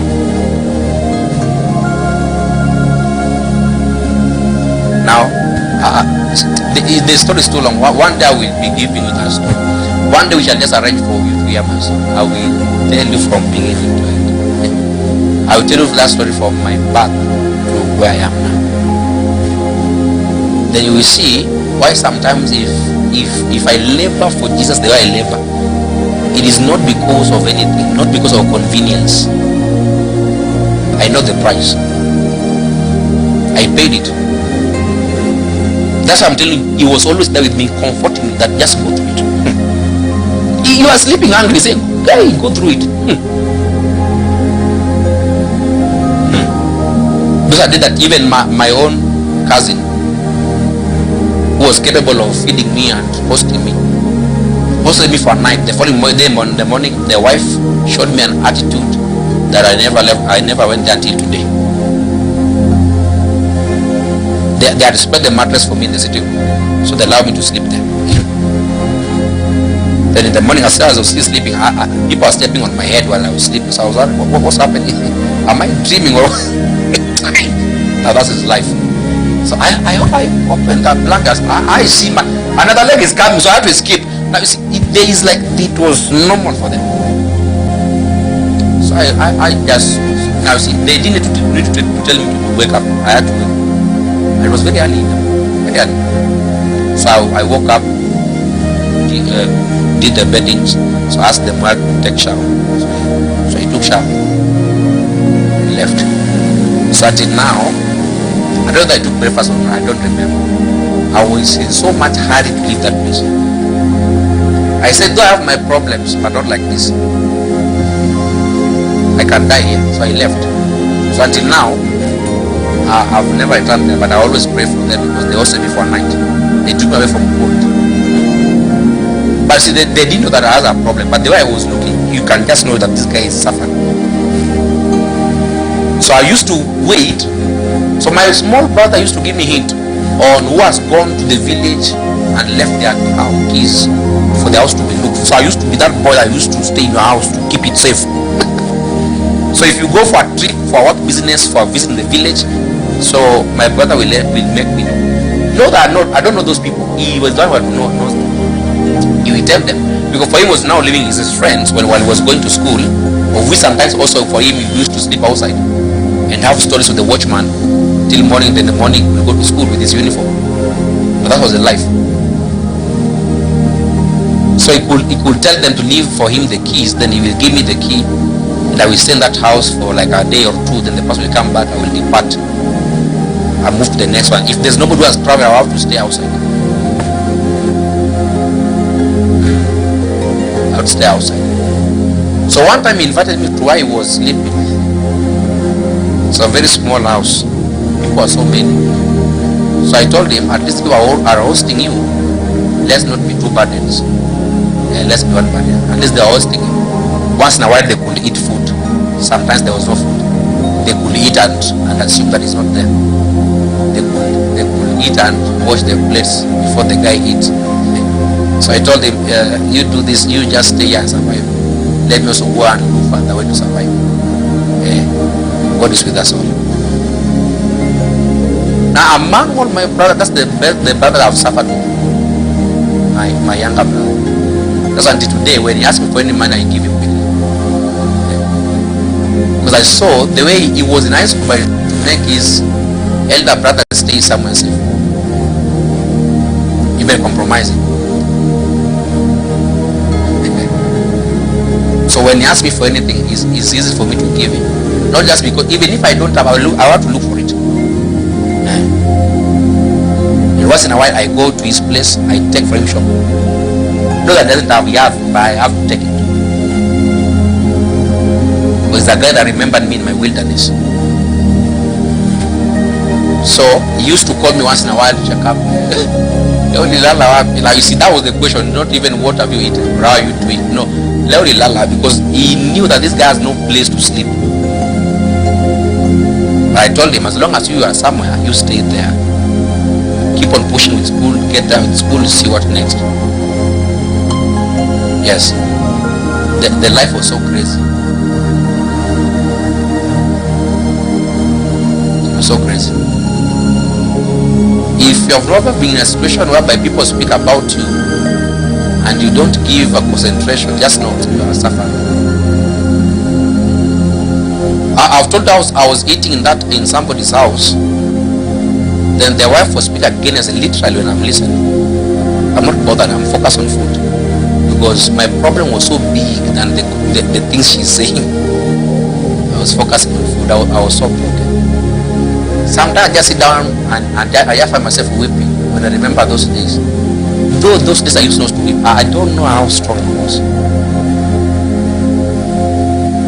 So when I sit down, I just find myself weeping. This time, this guy comes. I don't know where she was going to. I think she was going to, I don't know, Machakos or somewhere. So she wanted to connect from Cabanas. So at least I knew where Cabanas was. So I took her from Moja to Cabanas because she didn't know. So she had to pay me some 20 bob. And you see, we didn't enter into any matatu, so we had to walk for those who know that distance. So we got to Cabanas, and then she gave me 20 bob for the whole service. So I took the 20 bob. So when I was coming back, it was apparently on the 6th of December. Then I saw this one of those days is when now they started coming. This one with the Kenya flag, the what was it called? Those ones. So I bought one for 20 shillings. I wore that thing for years because it was my first birthday present. I celebrated my birthday on the road when buying that thing. I told myself, it's like I don't have anything to do with my birthday, and this is the only thing I have. So I took the only money I had that I could live and eat for my Dande with, and I gave myself a present. So I wore it here until that thing got tired. Even when I had the money, I still wore it until it got tired. So I had to allow it to rest. Sometimes life can teach you that you need to depend on a higher power than what you see. Sometimes what we see is vanity. Vanity. It's vanity. That's why even now, if anybody asks for anything, it's easier for me to give them. Especially if I know that these are true cases. Because me, you don't just ask me. My spirit will know. So my wife knows that me staying with money is very hard. But I keep on spending. That day I was talking to my, I was even asking, when was the last time I bought clothes to myself? Because I can't remember. The only thing I remember is the ones I bought for her and the kid. So for me, I don't remember. Because I said I will buy my own when I get money. It is part of life. It's part of life. Even in sleeping house, I used to go to church, still walking to church, that distance from where to church all the time. Sometimes to be rained on, sometimes the sun is so high. You get to church, you have not slept the whole night, you have to look for a place first to sleep. We used to have very good toilets in church. So I will take one side, there I will sleep there. So they are very good, they are very good. They had no smell also. At least some of them, most of them. So they are very good. So I could sleep in them. Again, at least I know I will sleep there. You see, it was better sometimes to be locked into the church store where they store the mattresses until even after 2 days than to be outside and have nowhere to go. So I always prefer that they should just lock with them. So when they come to inspect that room, before they lock, I will hide inside the mattress. Because I was very thin, so there was no kitambit now to put the dick. I was very, so you won't see me. Then they will lock this. So I will just sleep there freestyle. Because no toilet. What are you going to take in the toilet? You have not eaten for the whole week, the whole time. Now you have nothing. But see, Jesus is Lord. I'm telling you this, not that you may pity me. I don't want you to pity me, because nobody pitied me those years. I'm telling you, nobody pitied me. Except my brother, my kid bro that tried. The rest didn't pity me. They didn't pity me. So I'm not telling this to avoid pity. No, don't do that. I'm telling you to know that what you're going through now, is that time is coming that you shall sit and remember these days. Just keep on walking with God. A time is coming. You shall remember what happened. That stress that was almost finishing you. That issue, that baggage was almost finishing you. It is not, all is not lost. You must stay focused. Know that you have God that can help you maneuver all these things of life. Things happen. You get that? Things happen. Sometimes most of you, when you come to give me your own stories, I feel so bad. I feel like even with, but I have to be strong for you. That's why whenever I pray for some of you, I pray with my whole heart. When I'm in the house praying for this ministry, I pray because I knew that some people need that prayer to survive. Where they come from, their families, they need that prayer to survive. Themselves, they need that prayer to survive. Nobody wishes to be where they are as far as that is not the place they want to be. Nobody wishes to be there. But things happen, life happens. You can just wake up one day in the morning, you need to struggle. The bills have become so much, you cannot pay even the house rent. You cannot do anything. My house was locked. Apart from the one that was locked when my mother was sick and she was thrown out of the house when she was bedridden, so we had to put her behind the stairs. You see, the house was locked and everything was thrown out. I tried to return to those people because they came. They even went to the chief. So the chief sent their own security and they came, the caretaker. So because the owner of the house was sick, so I told them I'm the son. So whatever they want to do, let's just go. If you want to arrest the owner, just arrest the son. So we went to the chief of police, me and these guys. So I left my mom. So my mom was screaming. They thought they had arrested me. And so you see, she was sick. So it's like the pressure was even increasing. So it was given 80 months. So one day they gave us 1 month. No, it was 7 days. And told us 7 days you have to leave. So I tried to reason with them. They could. It was the most shameful eviction. So they evicted us in the course of the day.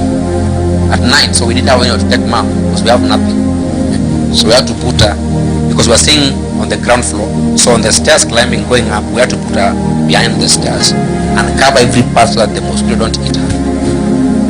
So for us, we had to stood where we stood just at the gate, looking after our things that were thrown out. The neighbor that my mom used to be so close to denied my mom a space to sleep in his house. So he said, no, she cannot sleep. He said, okay. He said, okay.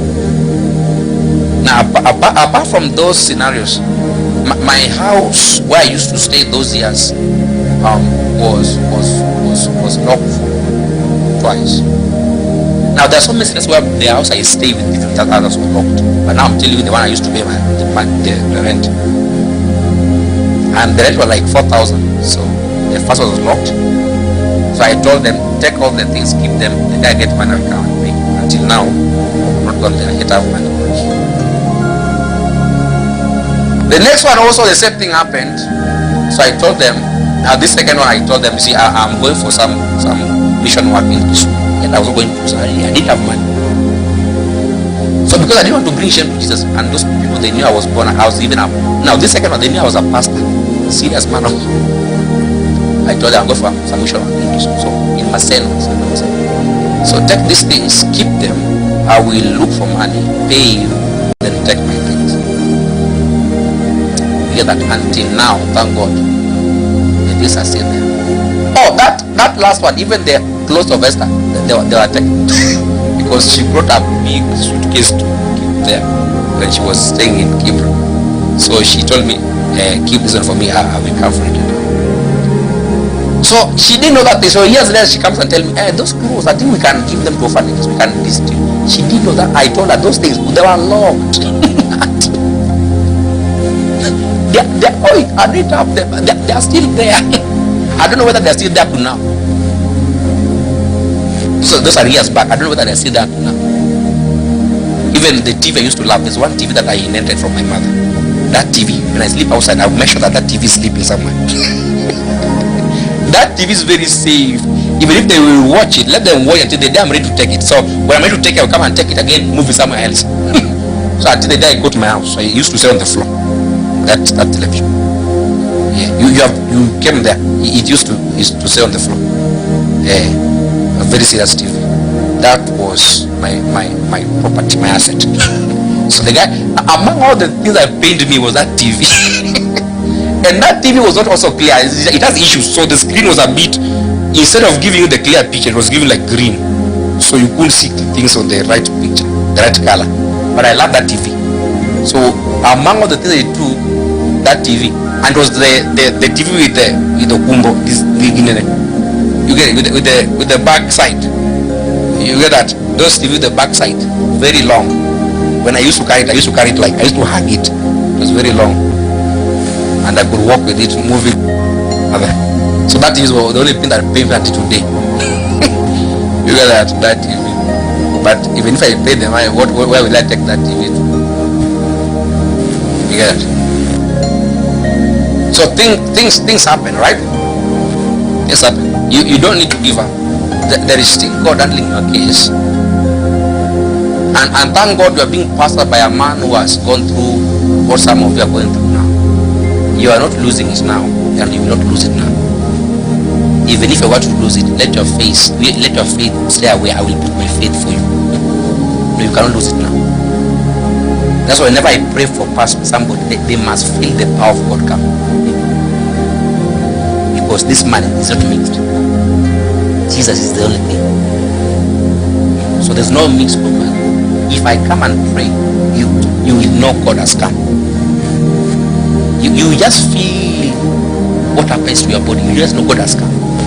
Because I pray my whole in all sincereness. So you cannot give up now, and I will not allow you to give up. So if I've pastored you, I don't give up. I will look for you, whether you're in darkness. I will come in that darkness. We stay together in that darkness. I will look for you. I will not give up on you. Not now, not anytime soon. Until Jesus comes. Jesus brought you to me. I will not give up. If I didn't give up then, I didn't suffer for a period of 1 week. No, I suffered for years. If I didn't give up on those years, I cannot give up. You want me to give up on only a person, a man? I will not. I will for you everywhere. So your problems are so much deep, but Jehovah is present, and Jesus will help you. I'm telling you now, I don't know who this message is for. I don't know why the Holy Ghost made me start speaking about this. I was teaching on the prayer burden. Jesus has got something for you tonight. And he's saying that you thought I was far away. You thought that this thing could not be done. But I'm here, and I will still do it. I'm not asleep. That was my confidence. When I used to sleep on those verandas, I used to know that at least there's one that is looking after me. I'm not alone. There's a guard. That was my conviction. It made me to go through the darkest nights. Those nights that the rain used to fall so heavy. And the veranda we are sleeping, I have to sleep standing because now the floor is all water. Those are the nights I knew there's one that protects me. It's not giving up on you. Not now, not tomorrow, not forever. Before my mom died, the situation in our house, I thought that we were not going to make it anywhere. Because there are days that my mother, though she was sick, we could go without food. Now that my mother is still alive. Remember the rent has become so hard. We cannot pay the rent. Now we have even gone back to food. We cannot even eat food now. This woman is sick. We cannot eat anything. We cannot eat anything. But see, Jesus, even at the sick bed, my mom used to tell me, my son, never leave this God. I don't know. She would tell me, I don't know much about this God, but I know that this is the only solution you have. I'm about to die. I'm not going to leave you anywhere. No money, no business, no job, no nothing. And she was even weeping on that day. And so she was saying, if I die now, I don't know how you people will survive. So the only person I'm leaving you for is Jesus. That was the person I was so close to after our father chased us away. She was the only person I knew as a parent. And now this one that I knew as a parent is about to go. And she's telling us that she has no mind to leave us. She has nothing. She has nobody. Because it's like we were just strangers. We were just people on their own now. Nobody was with us. She knew her own family side couldn't help us. Our own family side couldn't help us. So she was telling us, I don't know who will survive when I'm gone. Even her friends could come to see her. She would just tell them, I don't know how my children will survive when I'm gone. They have nobody left. So she will call me with my name, my local name. This God is what I'm living. Stay with him. Stay with him. That was the only thing my mom left. And until today, even during her funeral, I told people that the only thing my mom left me was Jesus. So don't come looking for money. We have no money. He has just left us with Jesus. So that's the only person we have. That's the only property we have. At least for me, I was convicted. That was the only thing I had. It made me to stay alive. The woman died. And she died with Jesus. That was the best thing. So among all the sorrows we had, we were comforted that our mother was in a good place. And I think that those are some of the things that even made her to fall more sick. How is she going to leave her sons? As I could tell her, don't worry, these are big men. She was not seeing adults. She was seeing boys. She was seeing her children. Where is she going to leave them? Nairobi is no man's land. Nobody is going to care for them. Will they remain chokora? Will they be thieves? Will they be killed by the mob justice when they steal? How am I leaving them? We were so broken. So some of you are going through a lot of things now, but I'm telling you, God is still with you. What I've passed through, I used to tell my wife when we were early married. I used to tell her, and you see with me, nothing can shake me in this life. Not now, not forever. I told her what God made me to go through and what I've gone through by life is itself. Nothing can shake me. Because one time we were trying to calculate, we were removing some small money, so she was telling me how that money we should plan it for food. But I was thinking about something else on ministry. So I was saying, no, this money is going to ministry. So she was asking, what are we going to do? We're going to sleep. I don't know. You see, those years I used to sleep hungry, I never died. Until now I married you. So what makes me I will die now? That day she knew she had married a madman, but who is dead to ministry. He's dead to God. And that's how God began to prosper us in that family. Because we gave it to him. So you are here, the things happening to your house.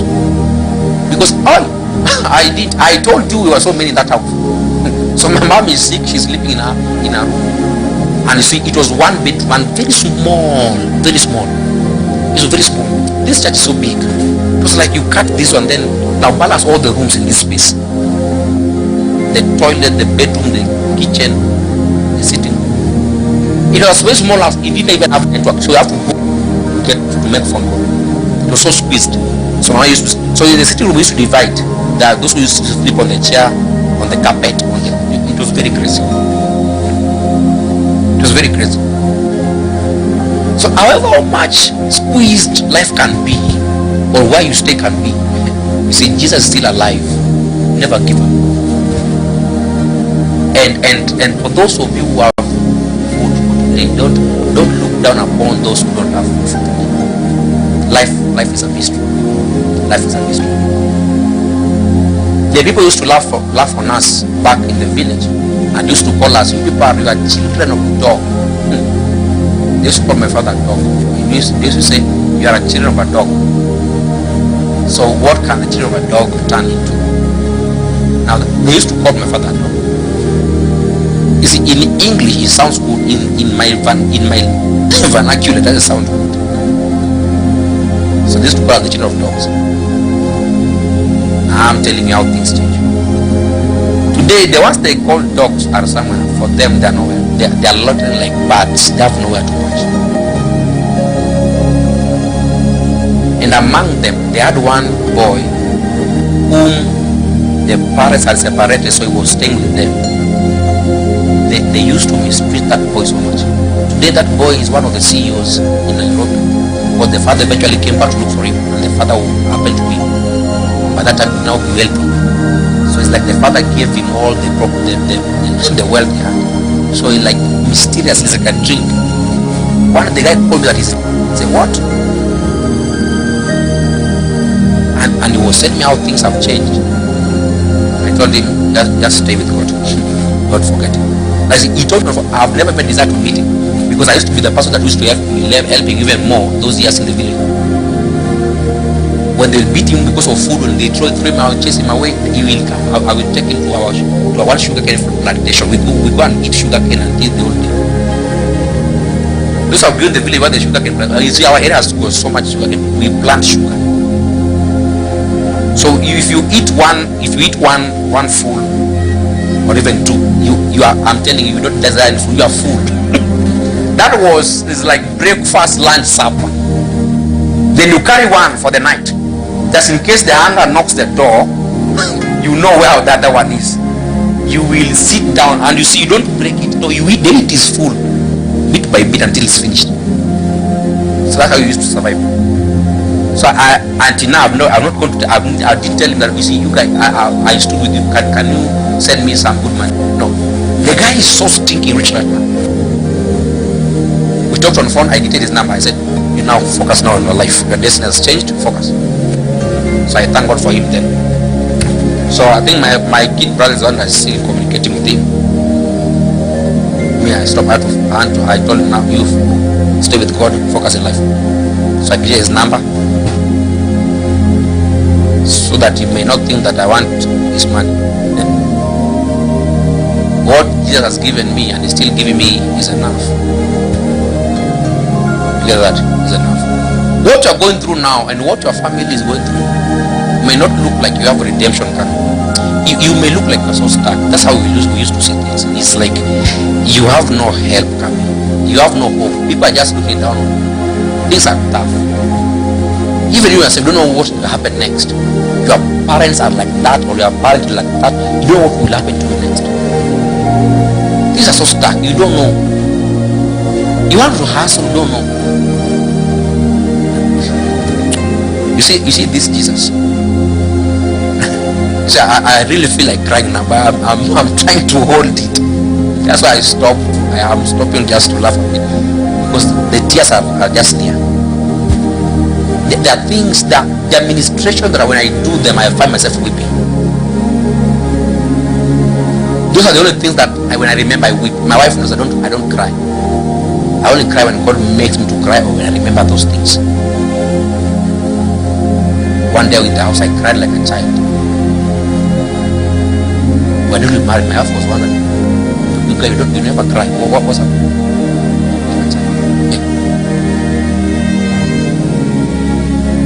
You remember what it used to be. And again, remember that Jesus has never left you all this time. Sometimes we mess up, he's still there, he doesn't. Do you know how many times I've messed up those years? But Jesus is saying, no, I will not let go of you. I will not. Three women came, but with them the same church. So they came with a proposal in a different time. This one comes, next one comes, but they wanted me now to marry them. One was telling me, we can get married next year. So it was somewhere in the middle of the year. So he said by January we do. She was well off. She was stinking rich, staying in in a house in Langata. So see, because I was in trouble, I used to go there to eat food. Go back to my street. So I feel like I can marry this one, then I just eat and sleep, because the bed was very comfortable. The day she invited to go and visit her, when I stayed when I sat on a chair like this, I slept. But the chair was so soft until I couldn't find myself. My body has never touched that. I slept. And the Holy Ghost came and said, what are you trying to do? I said, stop it. So I came and told her, I cannot do it. But the next one came. That other one was now a lawyer. She came. She was staying in the again. That one. Another one came. So there are things that have become part of the sacrifice, where you let go of pleasure, you focus on God. Now, I used to say, if I'm going to steal, I will. If I sleep outside with this God until he comes, then better. I will not go that path. Sometimes try to compromise. Things at least try to be better. When my cousin in Dandora called me, when I ran back to the village, I was sad of my family. I ran back to the village. My father called me when I arrived and told me, what do you want here? I said, I've come to rest. Then I go back to him. He said, I'm giving you 3 days. No, I don't want to see you in this way. I don't know where you're going to. You go outside and ask like fellow men. He doesn't know what you're running from. He didn't want to know. Tell me, I'm giving 3 days. This home, you're not going to stay here. Leave and go and ask like every other person. The same day he told me that, God opened that door. My cousin in Dandora called me and asked me, bro, where are you? I've not heard from you for a long time. Then I told him the whole thing that happened. And I was tired of that city. I ran back to the village to pray that bit. He told me, no, you're supposed to be there. Look for money tomorrow. Be in the bus, come to Nairobi. I will stay within Nairobi. So one cousin of mine loaned me fare. So when I came to my father that night and told him, you see, the morning you told me to do this and that, so I've come to tell you tomorrow. I believe. The guy entered into his wallet. He moved 1,000. He told me, this money I'm giving you. Whatever thing you're going to do, the city, let it be blessed. And that's why I never took it personal until now. He gave me 1,000 and told me, whatever thing you're going to do there, let it be blessed. So I released him. So I came back. I said Dandora now. So I became a nigger. Today. Now that was Dandora language now. That time now I'm already doing missions. I'm doing missions and crusades, very powerful. Yet suffering. After blessing people, miracles have happened. My own case is still 0. I've told you even how I used to have frustration. I come from missions. I pray, they will not thank God. You have to drop money here. People cannot be blessed by finances with all these things, and then in my ministration, and then me, I'm still suffering. But nothing happened. So I could preach, I could come to Dandora very late. And if you know Dandora is Dandora. And those years it was more worse than this now. So I could, in town, before I enter the bus for Dandora, I could remove my tie, my coat, everything, and look like Dandora. I see, I'm telling you before the Lord, it's only God that protected me those days in Dandora. So I used to come late for ministrations, leave very for prayers. You will leave, pass a place the following day, the morning, you hear that there were gunshot, people were killed there. Or thieves killed people, police killed people, or something happened. But see, he protected me all these years. So many things happened in Dandora. I will go to that story another day. So thank God I left, went to my place, and life began. Stay for a while, my house to be locked, I moved to another place. My house to be locked, I moved to another place. So he locked my house, I begin afresh. Lock my house, I begin afresh. I was dating one lady that time, one new lady. That lady, one, very serious in love. So we thought we are going somewhere. So one time the lady came and told me, see, my parents don't want me to be with you. I said, why? So because you see, you don't have anything, you're not going anywhere. It's okay, that's very good. So what about you? So she told me that she has no choice but to be a parent. Okay, that's good. So it's like she went, and now that thing hit her that I didn't even beg. So again she came back and said, no, I will not hear that again, my parents again. I just want to stay with you again. I told her, no, you are gone, just go. I will not fight my life battles and fight your parents. I don't have that time. I have time for Jesus. So I told her, the only thing I can do now with you is that we can serve Jesus together, but not anything. So our parents told her to leave me because I was broke. What I got to do is this broke guy. Number one is a low. Number two is broke. Like you need to get one. Maybe it's a Luo who has money to make sense. He's a Luo who's broke. The father didn't like the Luos. Number two, the Luo guy was broke. Now, if I can count for you ladies who left me because I didn't have money.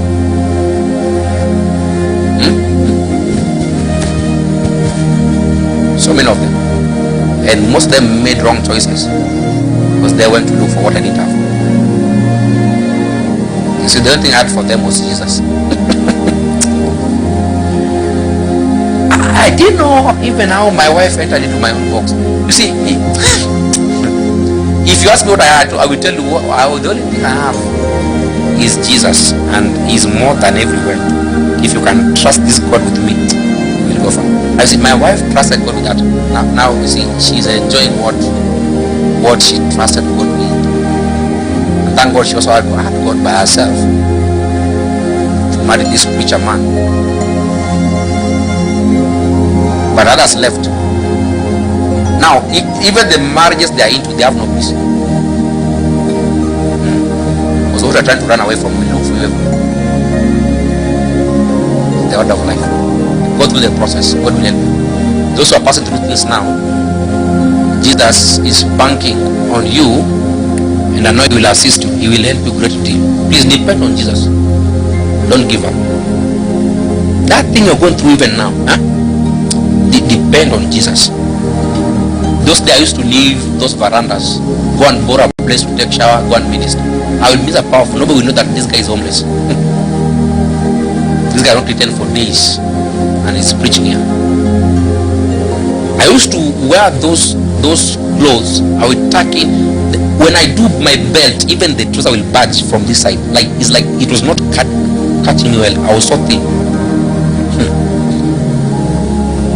So at the time I saw those pages, I had to delete them from my account, from social media everywhere. I said, this is embarrassment. I don't know whether they can still be found any. But to me, it was never an embarrassment. It was a stage. There's no day I went to people and begged them, because I knew my God was enough. Let's be up on our feet.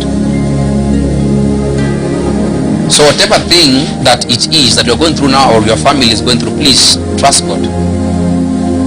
I'm telling you, the mysteries we teach you here cannot help you to stay at peace. The things we teach you here might not really do much to cool you down, because things are not changing. That's still the way. See, some of you are born there, you are still there. Nothing has changed for years. What if God wants to use it to become the one that must change that kind of a pattern? See, all the time we cry to Him. We know.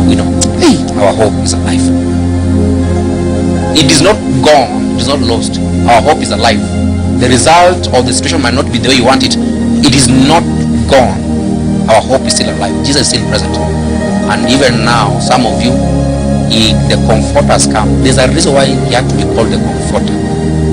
The things men go through, the things people go through, He has to be called the Comforter. We are exhausted. We are tired. We are tired. Sometimes you don't understand why things are like that. You found them like that. You don't understand why things are going like that. You can't understand. These are tough. Sometimes surviving is just God. You just know. Even you know that the way you have survived until now, you know it is God. People may think you are doing well, but it is God that has sustained you. Has sustained your family, has sustained your parents, your siblings. Hey, it is God. There is so much expectation on you. It is God that must always come through for you. The failures you have gone through, please pick up yourself. Don't stay there. You have fallen. Pick up yourself. You may fall because the issues became so heavy, and you thought that the decision you made was the right one, but you messed up. That's not the end of it. Pick up yourself. Don't stay there. Don't stay there. That's why His mercy are new every morning. Don't stay there. Something must change. Don't stay there. Don't stay there. I just need to speak to God in 1 minute only. I'm not going to do much. I just need you to speak to God by yourself. You know where the shoe pinches. You know the extent of the pain. Why?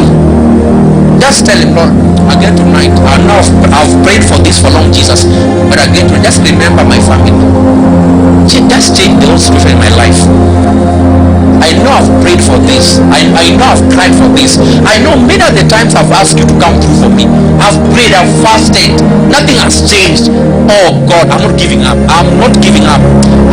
Just remember my family. Remember my father. Remember my mother. Oh, I also need to have a complete home. I also need to have a stable home. Oh Jesus, just remember. Remember. This stress upon me, oh, you just lift all these troubles. Just take all these troubles. Just give me your body that is light, your yoke that is so easy. Just give me your peace. All I need is your peace. I know I have food to eat, but I have no peace. I have things to do, I have no peace. Just give me your peace. Just give me your peace. Let me not focus on this. Just give me your peace. And time comes, I'm so broken. I don't know what to do next. I don't know what to say. When I look at myself, I look at my family, I don't know what to do next. I'm so broken. I'm so broken. But give me peace. Hold me on. Hold me on. Give me pushing. Hold me on. Upon this house, Jesus, please hear my cry. Hear my cry.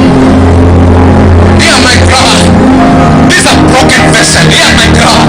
This is a broken heart. Hear my cry. Many of the mistakes I've made, I don't want to continue like that. I'm so broken. Help me, Lord. I'm tired. Men have left of me. My mates have gone. They have gone. I'm still here. Remember me, Lord. Until you know how heavy what you're going through is, you may not understand the pain. We are going through a lot, and people are holding on. They are holding on. They may walk here and there. They may be praying. They may look fine, but not everything is fine. They may look okay, but not everything is okay. Some things are weak. Every time they go back to their homes, their beds, they weep, they cry. They don't know what tomorrow shall be. They don't know what the next step shall be. There is one that is always staying with his own people. He says, no matter what you're going through, I will not let you go. No matter what you're going through, I will not. Some of you have passed some things. You need to tell God, that place I've passed, I will not go back there. I will not go back there. Help me. The mistake of my parents, I will not make them. The mistake of my sins, I will not make them. Help me to stand. There is a power tonight, a higher power tonight. I remember those days in high school. Our chaplain used to sing for us that song. I was so broken as a young man. I was so tired of life. He used to sing our song. There is a higher power. There is a higher power. It was the only song that comforted me in the dormitory. It's the only song that comforted me in the classroom. There's a higher power. I still hold on to it until now. It planted a seed of hope in my life. I know there is a Redeemer, and the Redeemer still lives. The Redeemer still lives. He's not going to give up on you now. No. He cannot come this far and give up on you. No. He's still holding on you. Not on our family. He's still holding on. He's still not all hope is lost. There is a higher power. There is a higher power. Don't give up. There is a higher power. Don't give up. Don't give up. There's a higher power. My father and my mother separated for 15 years, but the same God brought them together. There is still a higher power. Even at death, there is still a higher power. I don't know what your labors are on tonight. I don't know what your desires are tonight. Some of you, maybe the report has become bad. They give a bad report, a bad news. But that is their bad news, not the good news of Jesus. Not the Jesus news. There is a news for doctors, not Jesus news. There's a news for friends, not a Jesus news. There's a news for family, not a Jesus news. There's a report of Jesus. Can you anchor yourself to it?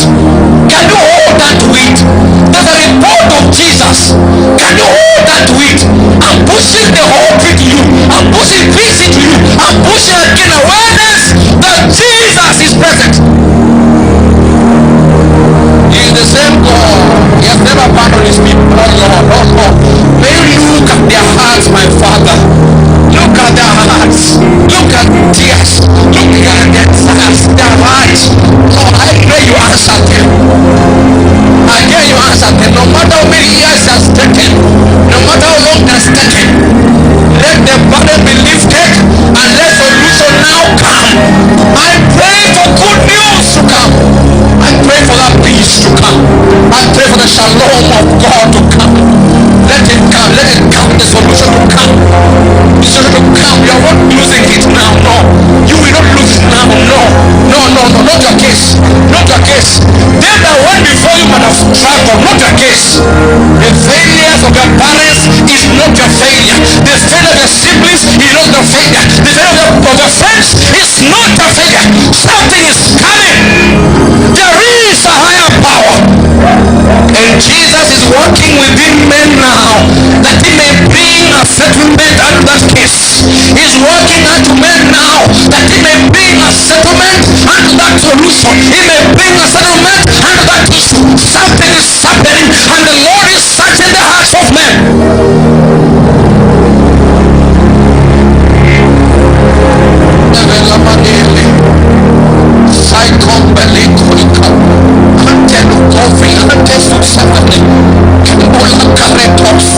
Grace to go through that wilderness. Grace to move through that wilderness. That wilderness shall not consume you. That darkness shall not consume you. That problem shall not consume you. That stalemate shall not consume you. I feel like I'm going to scare Let the angels that carry solutions now patch on you. Let the angels that now carry results come. Let them meet your needs. Let them meet your cry. Let them meet your tears. I see burdens lifted. I see problems are now stopping. I see the ancient dark circles are now stopping. Something has come so strong. Something has come so strong.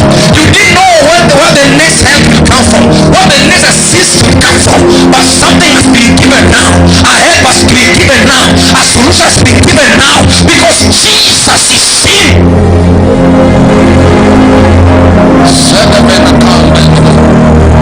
Filos campresque peluca. Imamo pela. Falamen complica susque pela para que no compre. Abobela tamino. Sobre minapelu fala teleke. Aguampela dubela teleke. Ufala mana kelia. Atonto porambe liatongo. Saferatua. Asuske vele bibai. Omaminai tonuve. Lania sosovene. Mabelua kambelu. Oana sofreante. Legumbe laika. Aratolo kombiliake. Liata manamelevo. Oanesa silai. Amilo kombanakai. Aratoso soberi. Rata de vena kopilame. Rapapapino komenapai. Radube. Anua. Falai kabili. Anili kabohono. Falai kabene. Lekote. Dande bilaika. Aratele popopoi. Asuse bilai. Maneso silika. Aratu rosata mania. Regila. Anuse babelia de koboi.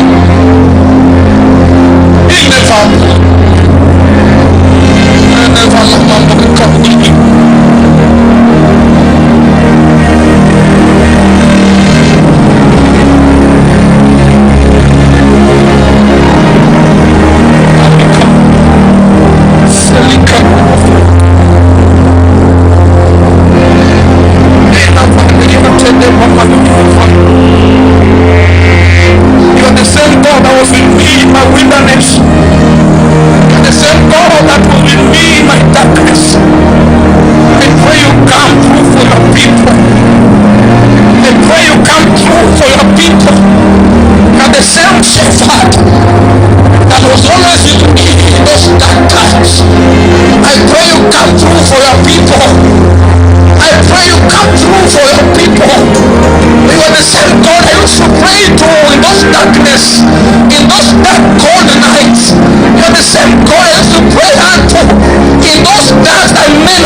The same God, I pray you come through for your people. You come through for your people. You come through for your people. You come through for your people. You don't have a history of abandoning your own, I know. There is no record that abandoned your own, I know. There is no record. Don't abandon this Jesus. Hold them, Lord. Hold them so strong. Hold them. Hold them, hold them.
worries that they've had, the stress, the depressions, the anxieties. Thank you, Lord, for coming through for that which has stayed there for a while. Thank you, my Father. Tonight is a night that we record all these great testimonies. Thank you tonight for sorting out the situations in your people's lives, the situations in their families, the situation in their parents, the children, their siblings. Thank you, Lord, for sorting out some great debt, even the hidden tears that men have not seen, the hidden cries that men have not heard, that when your people cry to you at night, in the midst of the night, in their time of loneliness, they stress, they cry, they worry unto that thing. Thank you, my Father, for remembering again today and sorting out that which was unsortable, that which seemed impossible. Thank you for sorting it out. I love you, Jesus, for the speed that you have brought again tonight to come through for your own people. Oh, thank you, my Father, for meeting those needs, for meeting those desires, for meeting those pain that we have stayed there for long. Thank you for removing it. And thank you for installing something new, something so divine, and something so fresh. In this cloud of your presence and this atmosphere of breakthroughs, Jesus, we live here with a great announcement that our case has been sorted. We live here with a great announcement, my Father, that our issue has been sorted. We bless you, Lord, for this great testimony. The breakthroughs has come now. Fali kambela sosovri akento duasevala babile. Sambeli krosafala teneme. Change the countenance of your people to arrive in the countenance of great celebrations. Change their countenance to see your glory and your power. Thank you for invading this camp again tonight with your great eternal strength. We bless you for all the things that now have become possible, that which used to be not possible. Thank you for breaking the yoke of the walls that have been there in our families. Thank you for breaking that wall. And now prosperity has come, solution has come, way out has come. Your people shall not go in the manner that them that went before them gone.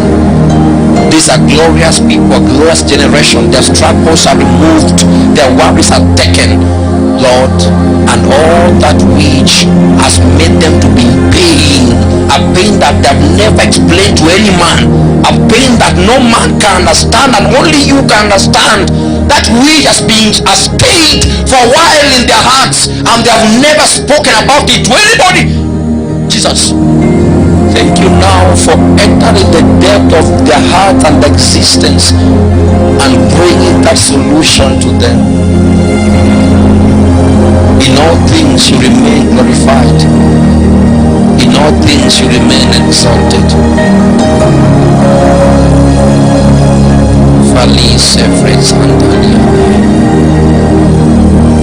That solution has come. That thing has been given. Worry no more, cry no more. Worry no more, cry no more. Worry no more, cry no more. The Lord has gone ahead and made the path straight. Worry no more again. Worry no more again. No matter what you see is not what is in reality. Worry no more. The Lord has gone ahead. That's what you live here with tonight. That it has been answered and the Lord has gone ahead. That is the great report we leave this camp with tonight. That has gone ahead. I worry no more. Jesus be glorified. So therefore, Father, we exalt you for this meeting tonight. Lifted and be magnified. Even for this second day of prayer and fasting that we have concluded, as we enter into the third day, grace to pray, grace to fast, grace to wait unto you. Keep on answering our prayers as you have been answering the first day and the second day now. Even the third day, keep on answering our prayers. More grace for the remaining 90 days. We bless your holy name in Jesus' precious name that we have prayed. Now quickly before we go home, can we take our offerings? Let's take our offering quickly. Worry no more. The whole thing, Jehovah has sorted it.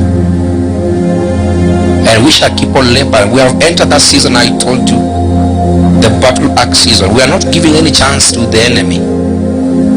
In this season shall be war. Every day we shall be dealing with things until the enemy give up. We are not giving up anytime soon.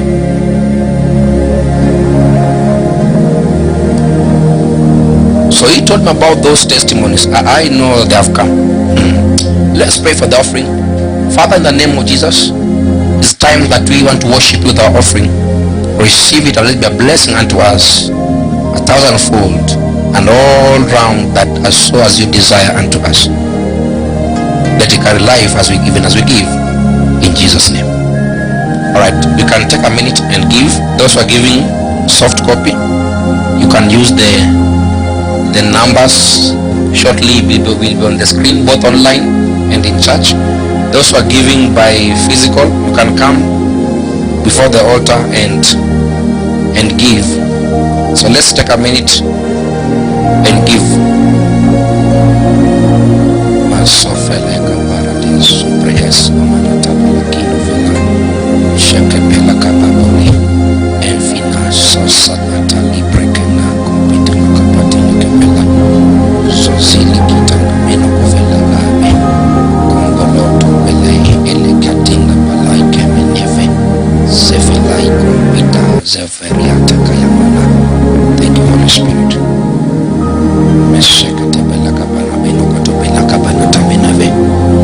Thank you, Holy Spirit. Thank you, Holy Spirit. Thank you, Holy Spirit. Thank you, Holy Spirit. So those who are still giving can still give as I make the announcement. Just leave the number for those who are giving. So we are meeting up again on Friday, right?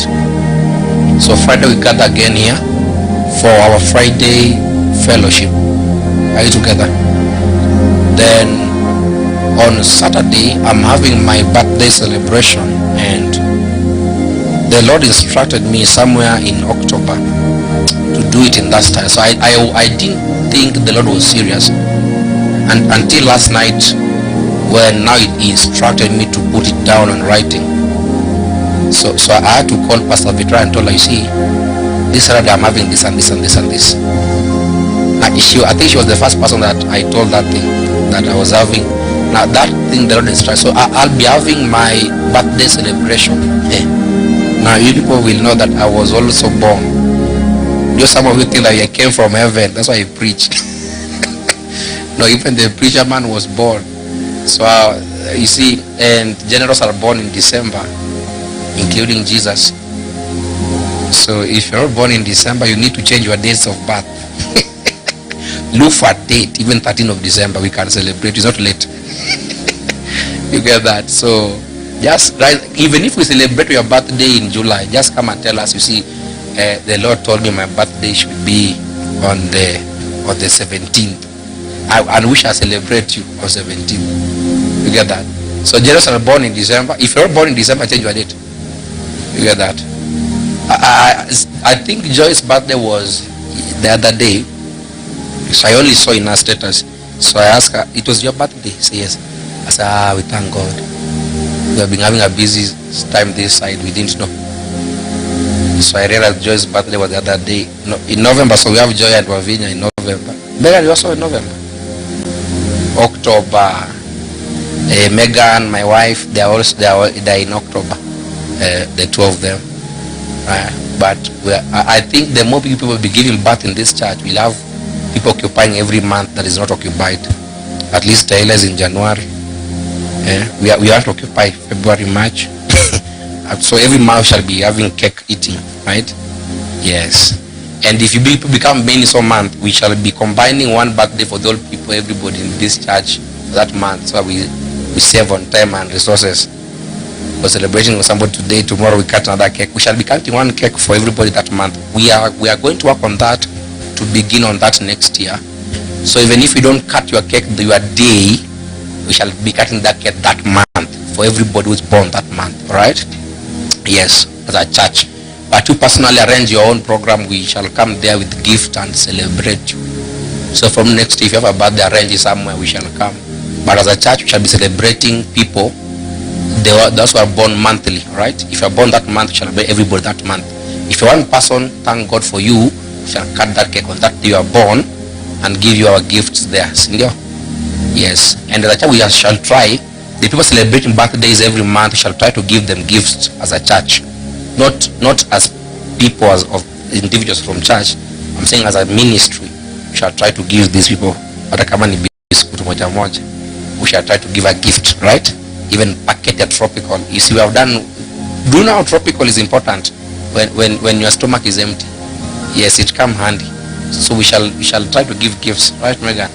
Yes, so that people, so next time we shall try to do that. So he told me in somewhere in October about that, but you see, there's a way God sometimes talk to me, and I don't sometimes take it serious. He just came and just said, let's disappear. Then the one who was sent to deliver that message was not God from the way he comes to me when we do other things. He sent a being that was a bit cheeky. So I thought that maybe he just playing around. So I didn't know until last night. Now the Lord now himself now had to remind me about that thing. So that's why I had to write that. Is it yesterday or the other day? On when? On the other day. On fast, right? Fast in the morning. Sindio? Yeah, at midnight. Yes, I had to send it. Actually, I written it on 30th, but before I'd finished writing, it was already December, so I had to change the writing and I edit until you happy new month. So it was very different. So this Saturday, in short, I'm having that celebration here. It's more of like a fellowship, just some time together, not like a service, but a very spontaneous fellowship. All right. Just for 2 hours from 6 in the evening, because now people will be done fasting. So from 6 in the evening to 8 p.m. will be done.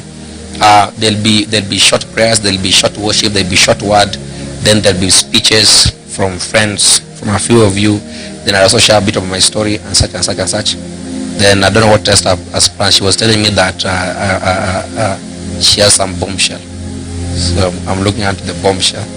So I told her, as long as me I'm done with my speech, my case is closed, I'll be so happy. It's the first time this is happening, and some of my friends will be here. Apostle Rick will be here, Apostle Leses will be here, so they'll be here. My family will be here, like my family, easy VT, right? But I know I when I tell my sister she'll be here, she'll be here. So that is my day on the birthday board. And I said just put on anything, but just look smart. Don't come as if you're going to climb a matatu, right? Yes, come when you're looking smart. Hallelujah. Yes, look very smart, very smart. You don't need to come and kill to look to kill. No, just look smart. I'm talking about smart, right? Yes, but I think Esther brought something to our awareness about the dim color and thing and such. I told her just the deep gold and the deep navy blue, right? But don't need to do those ones. Just look smart, right? And just come that day and help me celebrate myself. I'll be celebrating myself, because normally I always tell you this is why I don't normally do that, because I've told you that always in my birthday I always have my birthday in heaven. Now it's not a joke. I always tell people how that thing, the whole thing is. Now it happened yearly, and my wife will always come to me the following day in the morning, because normally it happens at midnight when I cross from 5th to 6th, because it's always on 6th. So in the morning on 6th, she will always come to me every year and ask me what happened, how was it. Sometimes I don't even plan to tell anybody. She still push me. So normally that thing happened, and it happened very spontaneous and very different. That's why normally when I come back to this space, I don't normally have the hunger anymore to do not to cut cake. I don't know to do what. I will only see us cutting cake here after service. And in our vision of course on a baby, you get it. Now people will start singing. So that happens, but it has never been so much like this time around that we get to assemble and just you will be sharing, not teaching. You'll be, when you come here to talk, you'll be sharing how you've experienced me in your life. Yes, if I've been good, bad, harsh, wicked, you get that. Yes, you'll be. That day is open even for the enemies. They can come and say how bad I am. You see, it's their day. They can shine. You get it. So we shall be doing that. Then we call that day by 8 p.m. we shall move to go back to our houses. So yeah, so you can come with a gift, you cannot come with a gift, that's your business. That's what, if you come with a gift, I'll receive them. If you don't, that's your business. I will still receive you here, right? Yes, that day I'm a birthday boy. Yes, I don't do much. If you make me cry, so yeah, so that's happening on Saturday. Then on Sunday we're having our end year Thanksgiving service. All right, the first we're having for this year, or rather, like normally we have annually, we have one Thanksgiving yearly, for the end of the year. So we're having it this Sunday, fortunately. All right, here again during the service normal time, and I think we might be having the ministration of Apostle Selowski that day. I'm yet to fully come to the full confirmation. We have been having some conversations. So, and I told us, so I think Esther is aware. Yeah. So that's this Sunday. So prepare your Thanksgiving offerings, prepare your dancing styles, agenda. You need to do that thing. You prepare what again? Your testimonies, right? Very important. That was very important. Prepare your testimonies of how the year has been, all right? Yes, to you. Yes. So we shall have that testimony time, then we do the needful. I wish that day we can dance, Megan. That day I don't know how you are planning for us. That Thanksgiving, I wish we can really dance, proper dance. That day I'm not going to teach mysteries because I also want to dance. And you see, the people are dancing are fasting, so our dancing shall be very in a good decorum. We shall be dancing.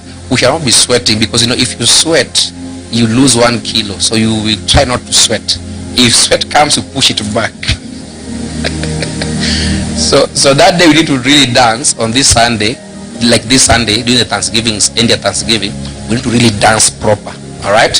So yeah, just remember all the things that the Lord has done for you from January till now. You get that? Yes, dance for the Lord. That day we dance every style. And you know me, when I unleash those spirit styles, I will finish the ground. All of you will be standing and look at me. I know. You want me to start dancing now? You see, my body wants me to dance, but I'm telling it to relax. No, that's relax. I will dance on Sunday. I'm telling my body to relax. I will dance on Sunday. You get? My body is ready to dance. So we do that on Sunday. I'm trying to emphasize on that. Prepare your testimonies. Prepare your Thanksgiving offering. Prepare your dancing styles. Prepare everything. Prepare your heart. Thank God. They're very important. All right? Good. Yes, the rest we shall be given on Friday as an announcement. Tonight we meet from 11 p.m. to midnight for the stretch in prayer. Yesterday people did well. Those whom unmuted their microphones, that was very good. That was very, very good. Esther started praying, and we were praying, just praying, and everybody's mic was shut. Then I saw Megan's microphone was unmuted. I was like, okay, she's serious. So again she muted, and again she unmuted. I said, so I also unmuted mine. So we say we are going. So we kept on going until I think Wavinya joined, Magenta joined, Winnie joined. We were beat some good number, right? Except my wife Joy, whom their mics were muted, but we did well, right? So today also we got the same. No stories, We enter. Yesterday I entered like 2 minutes to 11, and I found already the ground was boiling in prayer. So today I also expect early birds. Let's be there early. Don't enter 11. Enter some minutes to 11. You will find prayers going. I was just trying to see if the platform is open. I was shocked. I found vibrations of prayer. I said, Jesus, I'm late. So I went on my knee. I knelt there for 1 hour. I didn't move. For the first time already for a long time. I've knelt for 1 hour. Normally I kneel for a few minutes. So it's like these all 21 days I'll be on my knees for 21 days. Now, we meet tonight, alright? Susan, why are you praying? You slept, you know you are Chogo. You are praying. Very good. So we meet tonight, and Jesus will be glorified, alright? Yeah, I believe from next year going forward, Taylor will also be joining us in some of the prayers. You hear that? He'll be there boiling in prayer. And the brother also will be joining us very soon to pray. You hear that? So we are growing as a family. Let's be up on our feet. Are people happy today? Has the Lord blessed you today? Are you sure? Can you say with conviction? Has the Lord blessed you today? You feel you're going home refreshed and changed, right?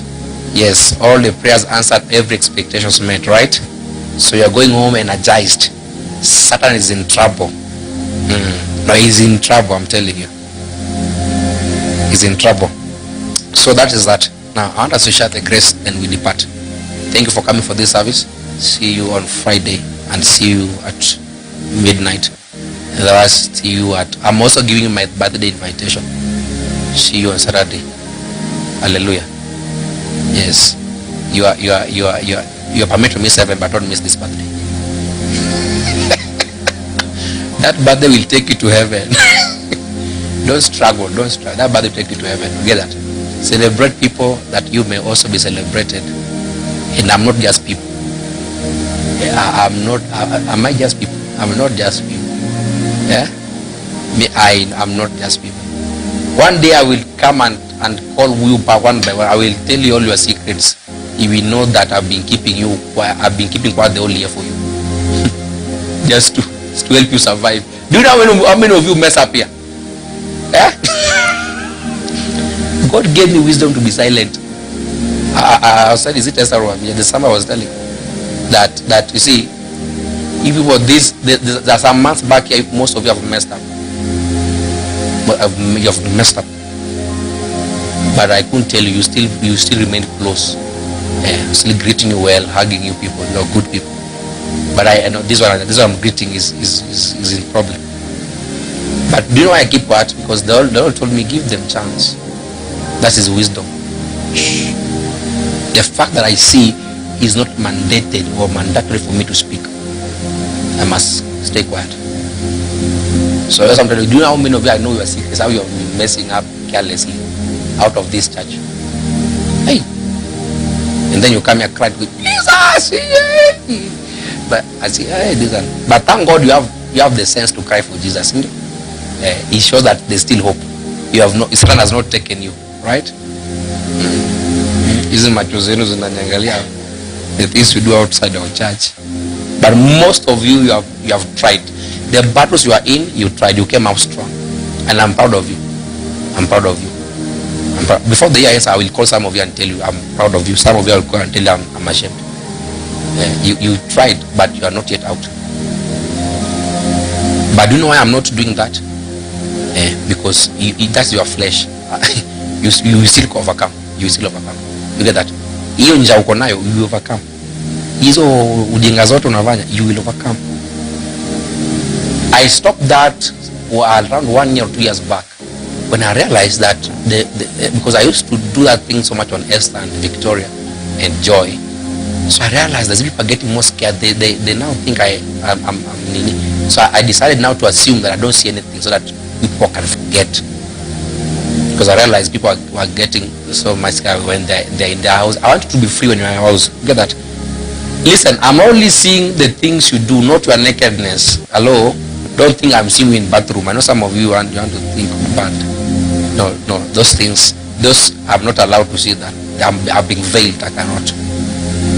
If any man can say, I see you, they see you when you're taking a shower naked, that man is lying. That man is a witch. There are things that you're not allowed to see. You get that? Yeah. So we push it. Please be strong. Don't give up. You get? Yeah. The one I'm talking to, you know yourself. Don't give up. Don't give up. Yeah? Don't give up. Don't give up. At least some of you have done well. I'm so my heart. I feel like I have a strong one. You have done well. You have done well. I've allowed you to go through those darkness that you may conquer by yourselves. The day you shall do that, you shall see how strong you are. I know it has been so strong. Don't worry. Your appetite is so strong. But don't worry. You will overcome it and you will see how strong you are. You get that? Yes. Whatever thing you are doing, just know that there's a watchman. You think God just made to be a pastor for no reason? I'm not your normal pastor that says brothers is free outside there. I capture it. So sometimes when I come to pray for you people, I capture because I will know what you are going through. That's why I will not call you before people that come and let me pray for you. And I will come silent when nobody is seeing you. and I'll come and just labor for you, or just release what God wants me to release to you. You get that? Megan found it so hard on this last Sunday. For her, I took time with her. I took time. And Susan, she was courage. It is how God begins to move. If you allow God to move, He will move. You get that? Yeah. So most of you, when I come to pray for you, just know something has been released. Open up for Jesus. Open up for Jesus. Because I don't miss it. If I don't have it, I will not come to you. That's why sometimes I could come to some 2 people and then I stop. I come back to the altar. When I come to you, I don't miss it. I know why He has sent me to you. And something good. Not that you are wicked. Don't always think of wickedness, all right? Yes, I know some of you are wicked, but don't think of how wicked you are. Just be a good person. So I'm doing this because sometime back in the years gone, I also gone through my darkness and I overcame. So why should I judge when you're going through your process? I'm here to guide you, to help you to stand strong. You get that? Yes. I've had friends whom some we have ministered with, but when they leave the altar, they go for skirts. But I was their closest friend, and when people knew that thing, they thought I was also doing the same. I told them, whether you judge me or not, I will stay with this man. I will not allow this man to fall. So as I took abuses that were not for me, but I stood that man till today. That man went back to the altar. He's so strong. So don't worry, you have a good pastor. I will not embarrass you. That's why those who always come on their own to me, you are a very good person. God bless you. You are a very good person. Because I always give you opportunity to make it yourself or to come and seek help. But Jesus is Lord. Please, that is only to make you know that I'm aware. Just be good. Right? Just be good. I try to keep all your secrets. So if you don't tell me, I know your secret. So I keep them. Even if you don't tell me, I keep them. I even keep them from you. So I keep them. You get that? Yes, but all of you are good people. You are far for God. God didn't bring you here for no reason. Alright? Yes, all of you are good people. Are you getting me? Yes. You are very unique, by the way. That's why your own darkness is unique. You are unique. You get that? You are unique. You are unique. Vile tabia zingine za kwenu mtawacha, but you are very unique. Yeah? Mtawacha. But God is good. Sawa.